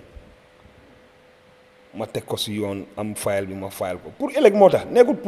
pour keneen but man ëllëg mun naa dee. and I'm in business I owe people owe me. You understand ba pare you know not because of ne yow da nga nekk even you are the owner of the business you should spend the business money anyhow you feel like déedéet because the reason why people are working there ñëw pour def business ak yow is because of they have a trust in the business itself so yaa ngi oo ñeneen ñu ngi laa oo so pour man lu ma gis man du ma mun a d'accord ne witch hunt la gis nga muy government bi muy opposition bi ñoom ñëpp they are all politicians and I always tell this thing to people if you are in politics don't give opportunity to your opponent pour ñu shut la down xam nga da nga understand fu ma waxee man su ma xamee ne yow man kii suma opponent la ñun ñaar ñëpp benn affaire bi lañ nekk di ut man du ma la musa may yoon pour nga am bunta fooy ñëw nga war maa caxawal and I keep telling this thing to people always ask me lu tax maa dee lifin follow Pastef or I've invested so much interest in what they do it's because man dama bokk ak ñoom gis-gis yu bari and I've been following them since 2014 because a lot of the people ñu nekk tey di leen toppa when the case of Adji Sarr happened lañ ñu bari xam that group one of the reasons why Ousmane Sonko government yi Sénégal def nañ lu nekk pour bring ko down they cannot because gis nga government lu gën a yomba pour mu téye la as a politician mu damage la mooy corruption mooy xaalis once mu am small point access to xaalis yow mun nga koo téye $200 mun ngaa wax $300 ma ne su nekkee butut la sax avoidal loolu noonu bul jox sa opportunity sa opponent mu am opportunity bu ndaw même su nekkee faxe butut la pour mu am opportunity pour téye la foofu noonu su la fa téye doo rëcca because corruption is corruption it doesn't matter how the magnitude or insignificant the amount is pour man loo xam ne nii doesn't belong to you and you take it it's corruption so beneen bi mooy Olof Njaay daf dee wax ne bokkuma ci moo gën du man kenn parce que di fact that ne wax nga ne du man kenn rek it's like yéen ñëpp benn ngeen you understand te man dama ne woon nit yi when you are a public official nga yëkkati sa loxo nga ne man bokkuma si man I think is moo gën a nekk better explanation than ñu wax ne du man kenn and man su ma toogee di gis tey xam nga lii yëpp ñun yàgg nañ di ko depuis 2016 soo demee suñ post yi on social media is there people dañu daan attaque du ñu wax lu nekk gis nga dëgg rek mooy mujjee lu nekkul dëgg du dem te man I always tell people su dëkk bi yëpp doon ànd jaar yoon bii te mu óor ma ne man gumu ma ne yoon bii moo nekk yoon bu dëggu du ma fa dem man kenn su ma taxaw fële laay taxaw ok su ma dégloo Bojang ak Touré exemple su ma joxee mooy Bojang supporter Yahya Jammeh la APRC yaay Yahya Jammeh taxaw na ma ne supporter Yahya Jammeh nga APRC Yahya Jammeh taxaw na fii mu génnee fi prison fii nii in hundreds waaye nekkul ñëpp la free in prison de parce que nga lu tax man awma problème about that moo tax man ma yaagaa wax ne man suñ loi bi dañ ko war a defar in a way boo xam ne nii du fee boo kenn dafa nekk for everybody because so long as président bi lu moo def legally mun naa nekk lu nga xam ne is correct but morally mun naa wrong si gis-gis waaye legally soo demee legally doo am fenn foo koo challenge because it's in the constitution parce que moom lañ jox di prerogative of mercy pour mu baalale waaye man dama gëm ne man surtout suñu ma gëm man dama gëm ne nit am na innocent crime yi nga commit da nga war a serve sa full sentence man that's what I believe waaye nag ñun suñu amee loi boo xam ne dafa wax ne ok président bi am yaa loi bi may na ko doole pour mu xool ku moo jéegal te most of these people sax ñu président bi day jéegal man xam naa ne président bi maybe sax du leen dee xam ay nit ñooy toog si benn corner rek prepare seen liste naka la ñoo prepare liste boobu noonu sax we don't even know you understand corruption sax mën naa involve foofu noonu tey man mën naa commit crime because suma family am nañ xaalis wala am nañ kaddu si dëkk bi ñu ñëw dugalante ne ok Tabaski mu ngee ñëw président bi ñu moo baalal mu nga dugalante suma jarabaat ñu dugal ma fa understand nga o mooy waral sax nga gis président bi dem ba di baalal koo xam ne dafa commit rape wala dafa rey nit parce que xëy na nuñ koo joxee tur yi waxuñ ko nit yi crime ban la gaay commit dañ ko jox just names rek pour mu forgive and then moom dafa sign rek because rôle président nit yi foog ñu understand président nekkul koo xam ne xam-xamam dafa màcce si lépp non and loolu moo tax mu am ministries yi ñu am technicians yooyu noonu ñu am other people working under them so yow when it comes to like if you baalale prison minister of interior ak yeneen religious leaders yu gars yi dee boole foog naa am nañ seen prison committee I don't know whatever ñooñu ñooy toog waaye man dama gëm ne suy jégal di am président bi war suy get involved prison authority bi ñoom war na ñoo mun a xam tey nit mun naa commit benn crime nga sentence ko maybe let's say 10 years within 6 years nga gis ne kii am na récute lu bari si biir prison bi comportement am change na yaakaar nga ne war naa mun a nekk nit koo xam ne war nga koo mun a jox second chance mu ñëwaat back to society understand nga then kooku mun nga koo jégal nga release ko to society waaye dafa am noo koo release you don't just release the person nga bàyyi ko noonu mun nañu am electronic tax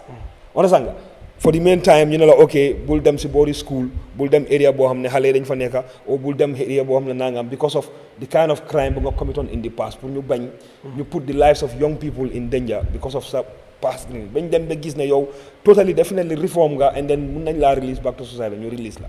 ok beneen aspect bi mooy ok gis nga politiciens si man lu ma dee wax rek ok mu ngi mention affaire Sabally man Sabally du ma dee jubóo moom and du ma dee agree ak moom to a lot of things yu mu dee def but it's the same Sabally bu nga xam ne nii Jammeh commission bi ñoo ko lifinal mu ngi woon biir UDP and dañ ko accept on they didn't even question they went to the point waaw xaaral ma ñëw rek they went to the point ne ñu ne Jammeh commission bi was a witch hunt man loolu laa gom man dama gom ne they unfairly treated Sabally ak Dr. Njogu Ba man that's what I believe and I've said it when the commission made that recommendation man it was blunders yes parce que lu tax commission bi the whole of the commission wane wuñ foo xam ne dañ ne la Sabally dafa jël xaalis mu use ko purposely on his personal use waaye Jammeh moo ko jox dictates withdrawal lii mu withdraw yes dem na def withdrawal fu mu ñëw mu hand over ko Jammeh you understand so man gom naa ne ak boobu noonu mu def is wrong and man I told him man du ma dee nekkaa nit xarit ba tax du ma la wax dëgga and I think some of the reasons why ñu dem ba start di get far away from it loolu si la bokka parce que man du ma àndaa nit maa laa wax yow loo bëgg a dégga déedéet man li nga xam ne moom laa gom ne moo nekk a dégga loolu laa wax whether you like it or not su jaree ñu tàggaloo ko ma xam ne man si dëgg laa tàggaloo ko ak yow waaye du ma la jey but it's the same people ñu doon wax ne Barrow daf doon wiccoon Sabally waaye tamit buñ fàtte tamit ne constitution bi moo jox Barrow and his cabinet the right ne suñ setawee a commission bi su generate report because yow ni nga waxee ne Barrow dafa selective other people also will be saying the commission was selective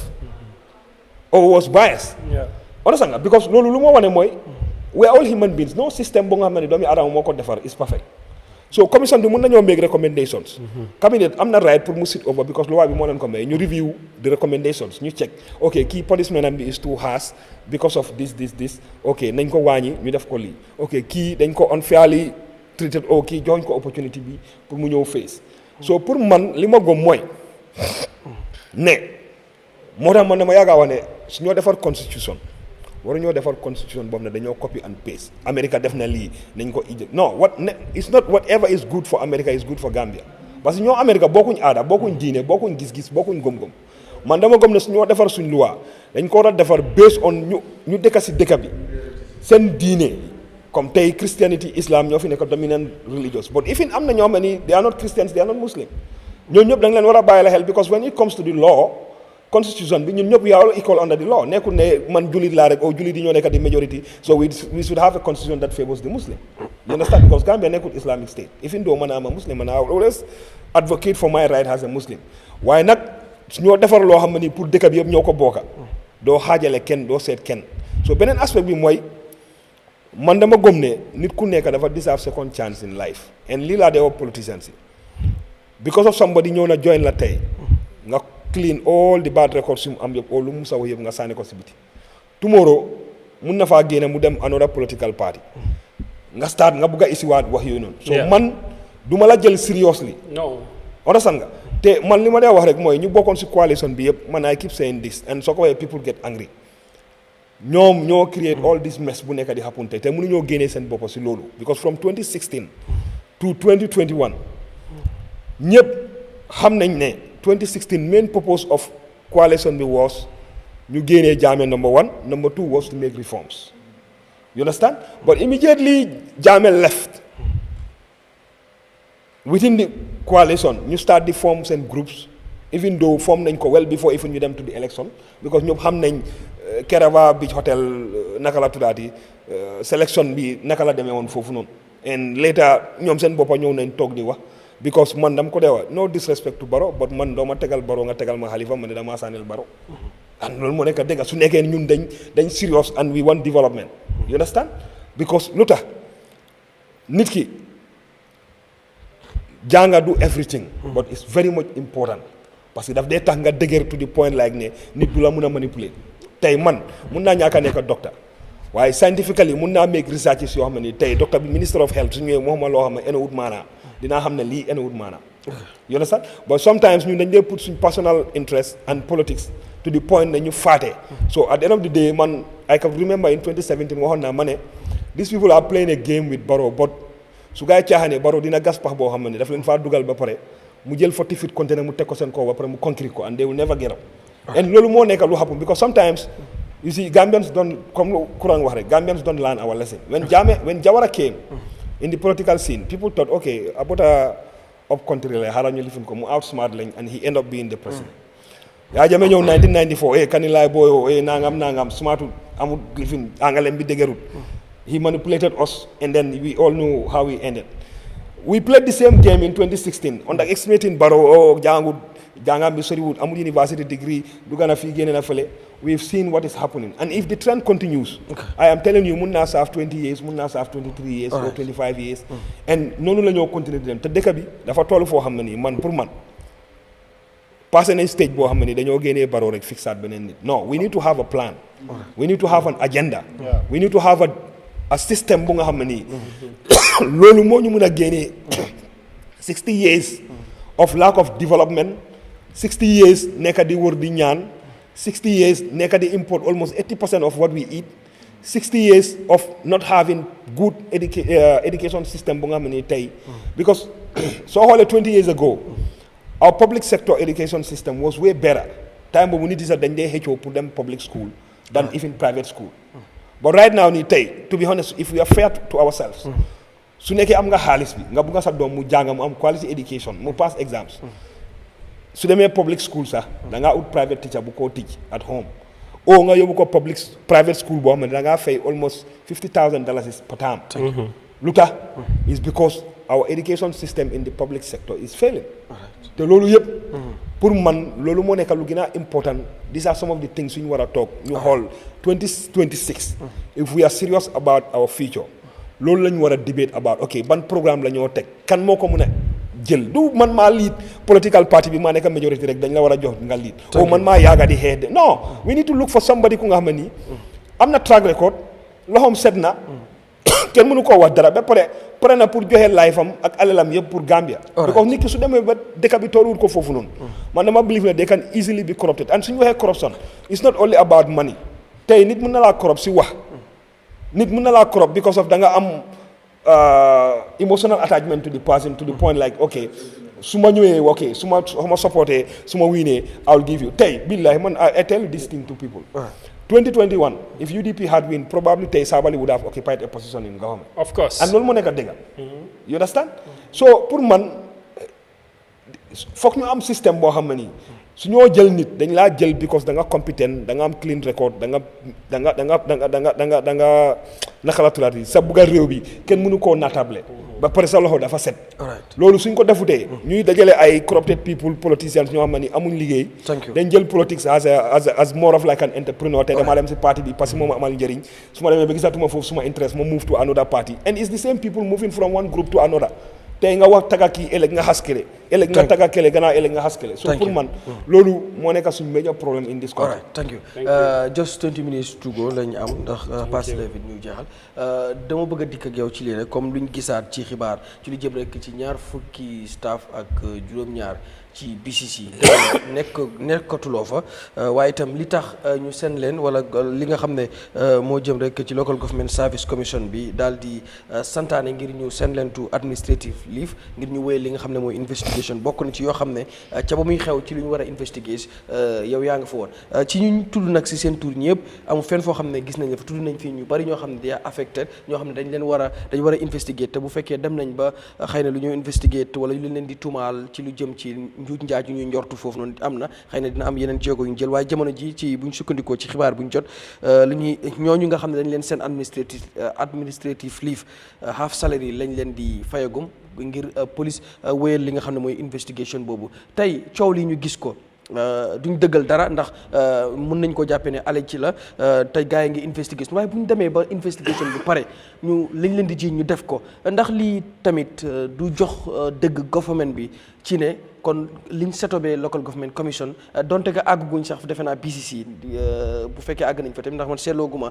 foo xam ne BCC àgg nañ foofu waaye ñu ngi tàmbalee di leen tudd ci yenn yoo xam ne ay mismanagement public funds wala ay njuuj njaaj ci donte ke nag duñ dëggal fii dara yow mi nga xam ne liggéey nga fa te itam am na at yu ñuy tudd yoo xam ne itam yaa ngi woon foofu nga nekk di gis lii ban jàngat nga ci am Mr Touré. Mohamed man li ma doon wax rek lay waxaat lépp lu nit di def rek da nga war a am consistency da nga war a consistency si li nga wax ak si li nga jëf man dama daaxal lépp loo xam ne corruption lañ ko mun a ooyee mooy ne loo moomul nga jël ko wala leneen loo xam ne bu askan bi la foog nga war koo war a defend nga war a wax ne lii moo tax man ma defoon lii understand nga waxkat yu bari wax nañ ko fii nii ma wax si dabaax di wax rek mooy fine lu Kura njëkk a wax sax mooy witch hunt bi ak nanga mun nañ cee wax tey bi ëllëg ku nekk ko ni nga ko xalaatee waaye man li tax ma wax loolu rek ne mooy du woon local government bi kese warutoon a dooree si local government bi kese parce que dañ dooroon lot of commissions waroon naa dooree feneen parce que comme li ñoo wax la rek kon li dabaax di wax rek suñ buggee defar suñu réew mi nii dañ war a am policies yoo xam ne loi yoo xam ne kenn warut a tampa witin kenn waru koo lii képp koo xam ne na nga def nga lu nga warutoon a la warut a def nekkul ne da nga jegeñantee président bi wala da nga jegeñantee faama bi ñëpp la war a dal understand nga ma waaye loolu moom mooy loolooy li ngi mis te man maa ngi nii man si opposition bi man UDP la fine lu ñëpp xam la loolu moom jarul laam-laami waaye li ma bëgg a wax mooy si loolu mooy ne su dëkk bi doxutee ñun yëpp la affect sakatuma ñun suñ maas yi nga xam ne ñu ngi opposé ba pare amuñ liggéey ñun laa gën a métti suñ kaw am na ñoo xam ne sax ñu ngi foraatu bi ko dëkk bi mu dox président Barrow doxal ko mun loolu mooy jaami ñëpp mooy nakaltuwaat di taraanga réew mi soo gisee ñuy ñëw fii yëpp wax nañ ko fi nekku ne dañ personnalise mbir yi dañoo ñëw fii pour lii waaye dañoo wax loo xam ne mooy yóbbu réew mi te ni ma gisee programme bi ak ni ma koo déggee man yàlla dimbale na ma du ma dee sentimental si yéen ay ne kii daf ma attaque man la kële la attaque su ma ki ma jegeñanteel la attaque damaa meeg soo rek ne man loolu jàngee naa ci ma ripen si ñu ànd ñu yóbbu because of dëkk bi wala réew mi wala réew yi yëpp suñ toogu di dialogue di waxtaan duñ am solution waaye te di nga fi génn ne ni gis loo démba bi mu newee si plateforme bi lim ma wax lim ma yëkka kii de sa man ko éenee woon lii sax du ma ko defalaat kii sa man liggéeykaay bi dama ko faa daaxal business am bi sax du ma ko jox waaye képp ku laa wax ne moytul pax bi kooku sa jaama la bugga sëñ bi fale fi ngaa jaar noonu foofu du yoon bi de kooku daf la buggaat di da ngaa durwaate waat jaaree ne le man ba maa ñëw fi dama laajte ndeke romb naa fi su ma xamoon yoon bi dama fi doon dugga ma demaat ba si Johnson bi ma laaj ñu ne ma non romb nga fa ñooñu dañ ma dimbale di mënoon naa continuer dem ba Wellingara em te du ma xam yoon bi understand dafa am solo foog ñuy waxtaanee mbiri te li nga wax si Banjul City Council fay nekkoon naa fa nekkuma fa man xaw ma exactly la na fa xew yàlla def na nag nit yaa ngi maa laaj man tamit laajte naa li ma nit yi di wax ñu bari munuñ maa wax loo xam ne mun naa ñëw fii si media laa nekk man lu ma wax rek dañ maa ne lu am la te déggee ne ko si diw déggee ne ko si diw moom de waxam téere na ñu def ko headlines moo tax ma mandu ci to be honest dama ci mandu parce que fayen su ma tur nekku ci su ma tur si nekkoon sax ne amoon naa right yi dem ba si police bi ne leen ne lan ak lan laa def wala ban ak lan a tax ngeen daan ma lii waaye man nekkuma ci loolu tam ma cee mandu so da nga ciy mandu waaw dama cee mandu waaw that's fine okay Mr. Kurang just 2 minutes because time dafa jeex te bëgg naa ñu dem ci comment section just 2 minutes Mr. Kurang please ci wàllu 27 staff yi nga xam ne BCC dañ leen send into administrative leave bëgguma ñu dugg ci tip but comme nga dégg story boobu noonu ban analyse nga ciy def non ba lu mu wax one key word lu mu wax foofu laay commencé consistency dafa important xam nga 2018 bu mu amee am na ñoo xam ne comme d'abord nu mu ko waxee decide nañ ne buggu ñoo am anything to do with money buggu ñoo nekk ministre buggu ñoo nekk mayor dañ bugg a dem foo xam ne amut xaalis understand nga because xam nañ ne du man kenn loolu du wax tey man di nga ma gis ne dinaa toog fii ba mu yàgga dinaa make mistake waaye du ma la wax ne diw sangam jël na lii si nguur te man I was a secretary to the commission waaye dama bëgg a consistent keesi Sabally bi kenn gënuma koo xam keesi Njugu Ba kenn gënuma koo xam waaye du ma toog fii ma neem leen because xam naa ne daba lu mu wax ñoom luñ def any xaalis buñ withdraw Yahya Jammeh moo leen ko withdraw la soo ñëwee fii ngay neem Sabally ngay neem Njugu Ba doo neem Yahya Jammeh ku leen yónnee loolu is not consistent man lu tax ma consistent bu ma waxee Jammeh commission ne is wrong musuma sànnel Yahya Jammeh karta musuma koo sànnel karta waaye bu ma gisee ne ñu ngi def loo xam ne with his assets is not proper dama jóg ma ne is not proper even if it offend UDP mu offend NPP is not proper dama believe in consistency lu ma xam ci commission and investigation in the Jammeh commission ñu bari dinañ ñëw si plateforme bi duñ ko xam lawyer yi sax ci commission bi maa leen dee jox information as the secretary yëpp si man la ñëw waaye du ma gaaw a jóg ma ne la diw sangam def na lii dama bugg a consistent it's about the country it's not about the individual understand nga Modou Sabally ñëpp xam nañ ne kersa amut ko commission bi investigate nañ ko daluñ si balaa ngaa koo ban for politically because da nga gisul kër bu mu amee xaw ma ndax am na kër waaye gisuñ ko understand nga so loolu moo tax dama war a emal suma boppa bugguma wax loo xam ne mënuma koo proof understand nga I have an accountant and a professional I will not sit on this platform and name people because it's not my training all right d'abord just quickly rek 2 minutes si loolu 27 staff yi nga xam ne BCC wax nañ sàkku nañ ñi nga xam ne ñoo ko wax pour ñu seen leen administrative leave ci ay njuuj njaaj yoo xam ne njortu nañ ko fa ci ay at yoo xam ne lim nañ ko nooy jàngatee boobu rek xibaar bëgguma ñu dem ci biir xam nga man moom auditor moom man I will always side with the auditor because man suma booba former auditor la I've done auditing for a very long time xam naa auditing naka la dee demee auditor du xëy suba rek mu binda dara noonu like that te normally before the final audit report comes dañ la dee jox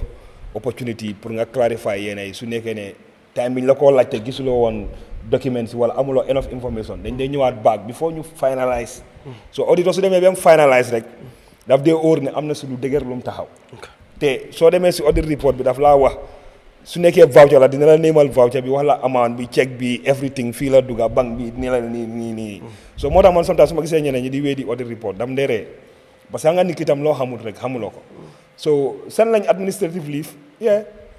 man dama believe in the innocence of people until proven guilty parce que man gëmuma on social media tribunals te ñun fii lu bari loolu lañ dee def comme lu Kurang wax rek man loolu laa man soo demee back to my posting soo gisee man ba léegi ñu bari mënuma taxaw tey ma wax la lii ëllëg ma wax la lii man lu correctul musuma ko support man ku ma xam even before time Yahya Jammeh sax man xam nañ fu ma daan campagne you can ask them suma brother jarbaat maa ma bokka benn die hard APRC supporter xam na ne man am anti APRC waaye man gis nga bi gars yi jógee sax after 2016 ñu ne ñoo ban APRC I was among the few people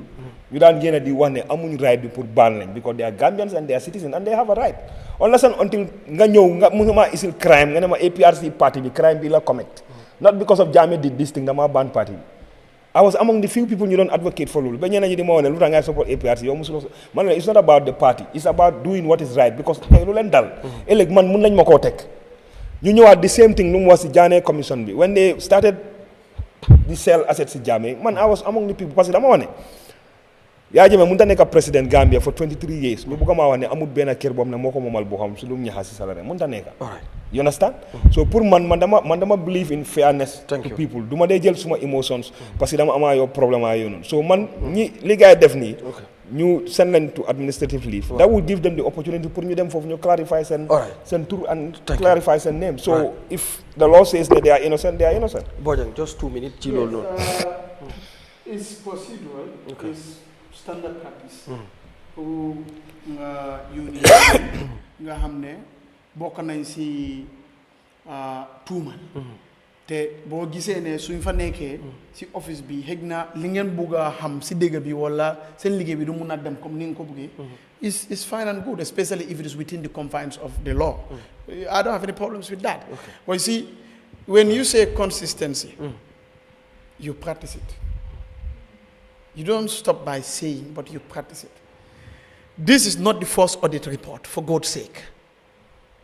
and BCC all the commissions were audited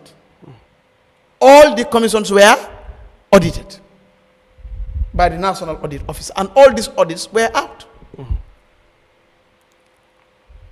and you have a lot of troubling testimonies evidences from Brikama and many other places. Consistency is serving the Gambian people. But when you now serve a select few, that's not consistency. In the case of, for example, Jammeh, there are certain things you cannot say it on air.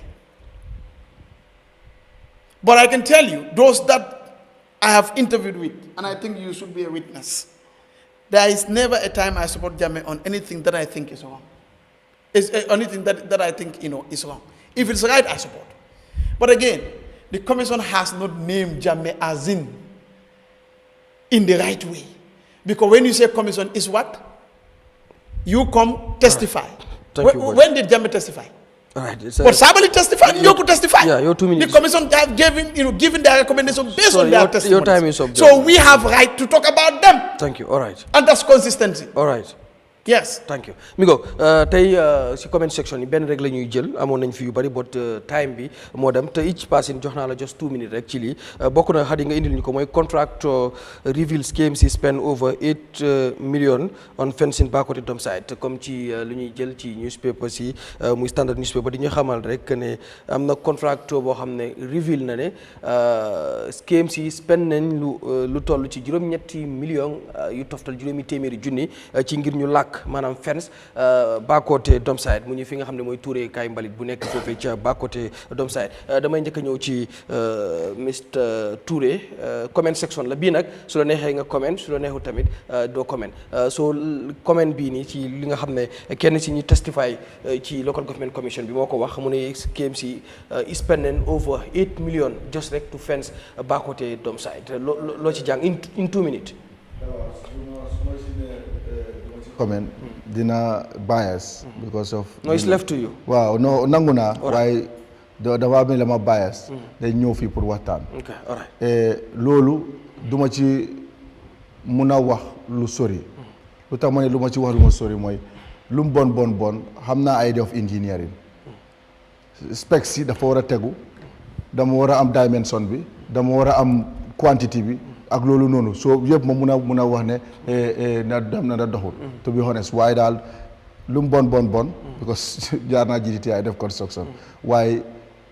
20 million la woo 40 million la woo waaye foog ñu in la specs yi waaw loolu rek laa ci mun a wax man. All right, Mr. Boya.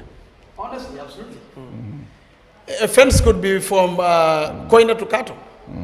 Bakoteh Dome site, Degala. Personally, if you look at it from the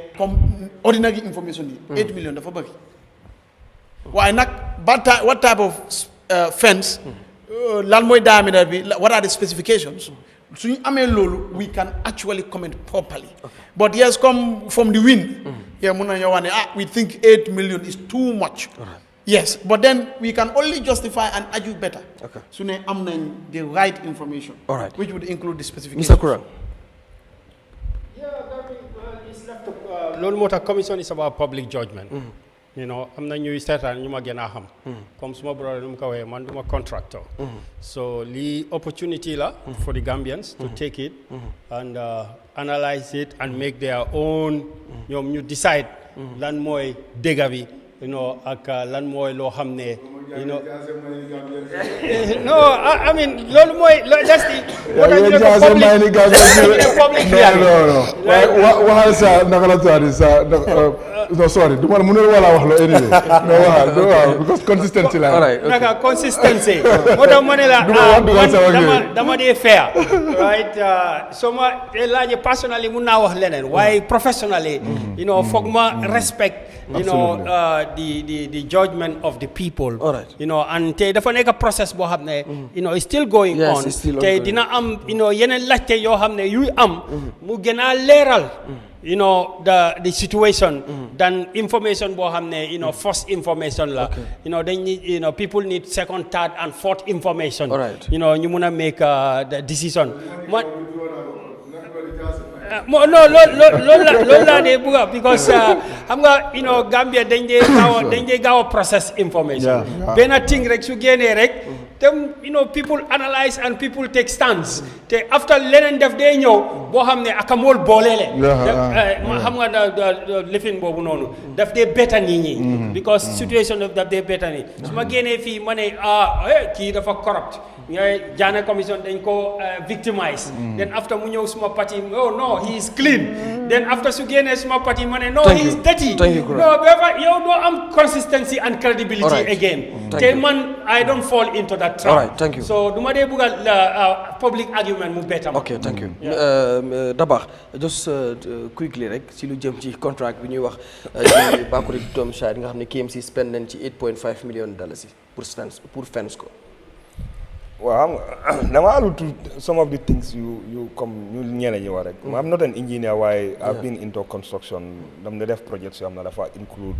civil engineering and all that stuff so even though dama ko def subcontract waaye xam naa ne it's expensive you understand that's one two the lady buñ ko jox tamit he's a businessman and I know ne dafa put up a margin you understand so how ma nag la moo nekk percentage margin am bi to the actual purchasing price and all that stuff that's one man xëy na man as a somebody ku nga xam ne maa ngi dëkk KMC and paying tax and rates lu ma njëkk a xool mooy naka la process bi demee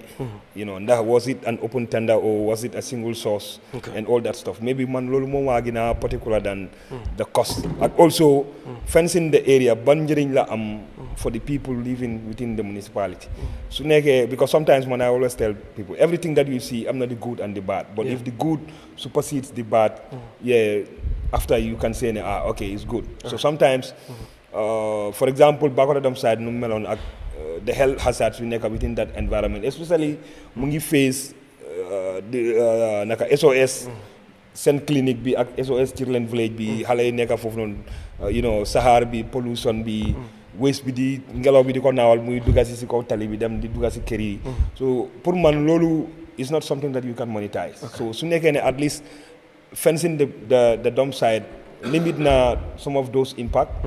pour man I think man awma issue on it maybe fu ñoo lifin rek mooy the process in which it was awarded and loolu comme lu Kurang wax rek ñu bàyyi commission bi moom mu dem moo and then people can make their own thank you mi ngoog Mr Touré dama lay bàyyi rek yow nga tàggoo because yaa doon suñu gan kontaan nañ trop ci li nga ñëw ci sunu réew toog ci comme ni ko gars yi waxee di hot seat bu fekkee tamit am na loo xam ne message la yaa xam loo bëggoon a wax loo xam ne xëy na bëgg nga ko wax nit ñi déglu la may nañ la jos Touré nga tàggoo waale waxaale ko itam waaw jërëjëf Mohamed di nuyu waale suma ñu ma fi nekkal fii te kontaan ñu ma xamutoon ma xam leen parce que li am na solo trop waaw seen plateforme bi am na solo trop doon naa dama ko daan cofantu di déglu waaye dinaa ko gën a di bàyyi xel parce que jàngal na ma lu bari. waaw jàngee naa ci lu baree bari te yaakaar naa ne lépp at the end of the day dina njëriñ suñu réew. parce que ñun amul dara lu dul suñu réew suñ tukkee dañ dee ñeetaate yeneen dëkk yi gis yeneen dëkk yi ni moo demee te li ma wax rek la is doable. waaw lépp lu dëkk yeneen dëkk am. mun nañ koo am parce que dama dee wax ne ñun waruñoo jéegaani fu sori sax. not ne yeneen dëkk waaye luñ defoon la. xam nga dabaxaa nga ko fee wax ni civil service bi ak education bi ak quadrangle ak ñun suñ papa yi civil service savant lañ woon. xam nga ñun xamoon nañ mbiri ni mu demee ñun suñ kër origa yi kon liñ dee wax kudang rek loolu di buntung la. waaye ñun suñ kër naka la turaati courant du ma bàyyi ma fenn. dëkk bu kër boo xam ne la woon nit yi dañoo aweyaay luñ nekk xale da ngaa aweyaa da ngaa xam li réew mi di doxee ak yooyu noonu. waaye li am solo rek mooy suñ dëkk bi doxoon musoon naa nekk si yoon. musoon naa nekk ci yoon. te li ma dee wax all the time rek président Barrow nuyu nañ ko sa anyway ba ñu nuyu nañ Gambien si yëpp. waaye moom warut a am yenn juum. parce que Saa Dawda liggéey na ci kanamam Yahya Jammeh liggéey na ci kanamam. benn 50 years boo xam ne moom waroon na see jàngee lu bëree bëri. loo xam ne tey ñun dañ doon war a tarxiis rek. doo di lii te moom ñu ngi ko ooj tamit ne mu gën a bàyyi xelam. bu mu use sentiments ak politics. na liggéeyal réew mi because of man li ma dee wax all the time rek issues yi dañ bari trop bés bu ne nga gis yeneen issues yi. because man Sénégal dama fa dee yëngatu lu bari. mit naa benn jigéen si business ak yooyu noonu. mu ne ma yow xanaa ay Gambien ma ne ko waa mais Gambien mu ne ma waa ni nga làkkee olof ak whatever. waaye man demoon naa Gambia taayele maa suma njaboot. waaw waaye li ma njëkk a wax mooy Gambia nee na waaye checkpoints yi is too much. te xam nga to be honest pour business boom pour ñeneen ñi gën a ñëw war na ñoo bàyyi xel loolu maa ngi yóbbante loolu IGP. because da ngaa gis ne police station fu mu am rek checkpoint dafa am. ba léegi fire service la ñu am checkpoint ñoom itamit because soo demee SEW da ngaa gis checkpoint boo xam ne fire service ak immigration waaye time yi jaame loolu amoon na te dafa gën a yokku. Denton Bridge wax naa ko si plateforme yu nekk Denton Bridge waaye suba da ngaa bàyyi nit yi ñuy romba waaye bori ten nga stop nit yi kuy bugg a def yeneen suba teel ngaa romba soo nañ bàyyi xel loolu trafic bi dafa war a fuloo dëkk bi lu métti nit yi waruñ di xoñoñ. xam nga mu ngi stress dëkk baa ngi naxari àddina mu ngi naxari naaj baa ngi tàng ngay xoñoñal nit yi si lan si ay trafic ku la ne nekkul di xoñoñal nit yi yow nekkuloo ñuy laa stop. jërëjëf daf la dee xoñoñal te réew mi nañ ko waxtaanee te méegu ay yeneen yoo xam ne dañoo naan nii xëy non soo demee foofu xëy ñoo ñii ñoo courant nii nangam man dama am open minded. waaw open minded in a sense mooy open minded in a sense mooy. man UDP la yéen wax naa leen xam ngeen loolu. before ma ñëw fii lu ma fee wax doesn't mean ne damaa génn UDP or whatever because ba maa njëkk a génn sax suma jabar ak ma génneel benn outfit di house kola rek suma doom bi ne ma soo demee rek gars yi ne convert na change na tuppale waaye anyway li ma bugg a wax rek mooy maa ngi UDP maa ngi NPP dama bugg a dëkk bi dox parce que man dëkk bi laa am man nekkuma office am naa opportunité pour génn dëkk bi. amoon naa opportunité fu desoon abscon defoon yeneen yi waaye dama believe ne man lépp luñ waxutoon suma waajur bu góor si ñaawteef si nguur si yeneen duñ ma ko wax because dama bëgg a ma ne suma doom yi su ñëwee ñu ne ma sa maam def na fi nangam sa baay def na fi nangam yow tamit def nga fi nangam so nañ continuité pare am consistency li ma wax si télé laa ko wax te li ma wax jarut seede yu sori sax ñi fi nekk toog ni sax mun nañoo seede loolu thank you so much former deputy mayor Omar Touré kontaan nañ bu baax ci ñëw bi jërëjëf Dabakh Malick jërëjëf Kurang jërëjëf Bojang ñu ngi jégalu gis ngeen toogu boobu Silifo Sonko moo fa doon toog waaye dëgg-dëgg dafa am lu ko téye loo xam ne di ko ñaanal rek jàmm xam nañ lu ko téye jarul ñu koy wax ci kii waaye ñaanal leen ko moo waroon a ñëw this time di nuyu ñëpp yéen itam ñu ngi doon seetaan di leen jégaluwaat bu baax xam naa yéen ngi bëggoon ñu ubbi line si waaye ñu ngi koy jégalu bu baax a baax di gërëm tamit Omar Fati suñu caméraman bi Manga Bousséri Kanté Khadija si contrôle ak Salimata ñu ngi leen di gërëm ñoom ñëpp ñi nga xam ne ñoo jàpp ci today's edition ci sunu réew di leen dig daje àllarba bale di ñëw waaye faaw ma gërëm tamit ki nga xam ne moo ñaw yére bi ma sol di King's Clothing moom moo ñaw yére bu rafet bi ku bëgg rek comme style bu mel nii mën ngeen ko woo ci 724 2058 King's Clothing di xale di ndaw di liggéey bu mucc ayib nekk ci Fajikunda bépp ñaw nag xeetu ñaw boo bëgg mooy jigéen wala góor boo demee foofu rek dina la ñawal ñaw bu rafet ci prix yu yomba ñëw leen ngeen impôt ñi nga xam ne ñooy young Gambians yu nekk fii ak fu ñu war a mën a nekk di yëngu ngeen jàppale leen mu ngi noonu nomba bi 724 2058 waaye nag ki nga xam ne moo jënd piis bi moom dama koy beral loxo moom xam na mi ngi seetaan jërëjëf maa ngi lay kontaane bu baax yàlla na defal la jàmm bokk yéen itam jërë ngeen jëf ba kon di ko nuyu muy Alimatu Mbay Garmi yàlla na yàlla defal la jàmm mu ngoog jaajëf di leen gërëm ba àllarba ba di ñëw bu ci yàlla andee jërë ngeen jëf ñu fanaan jàmm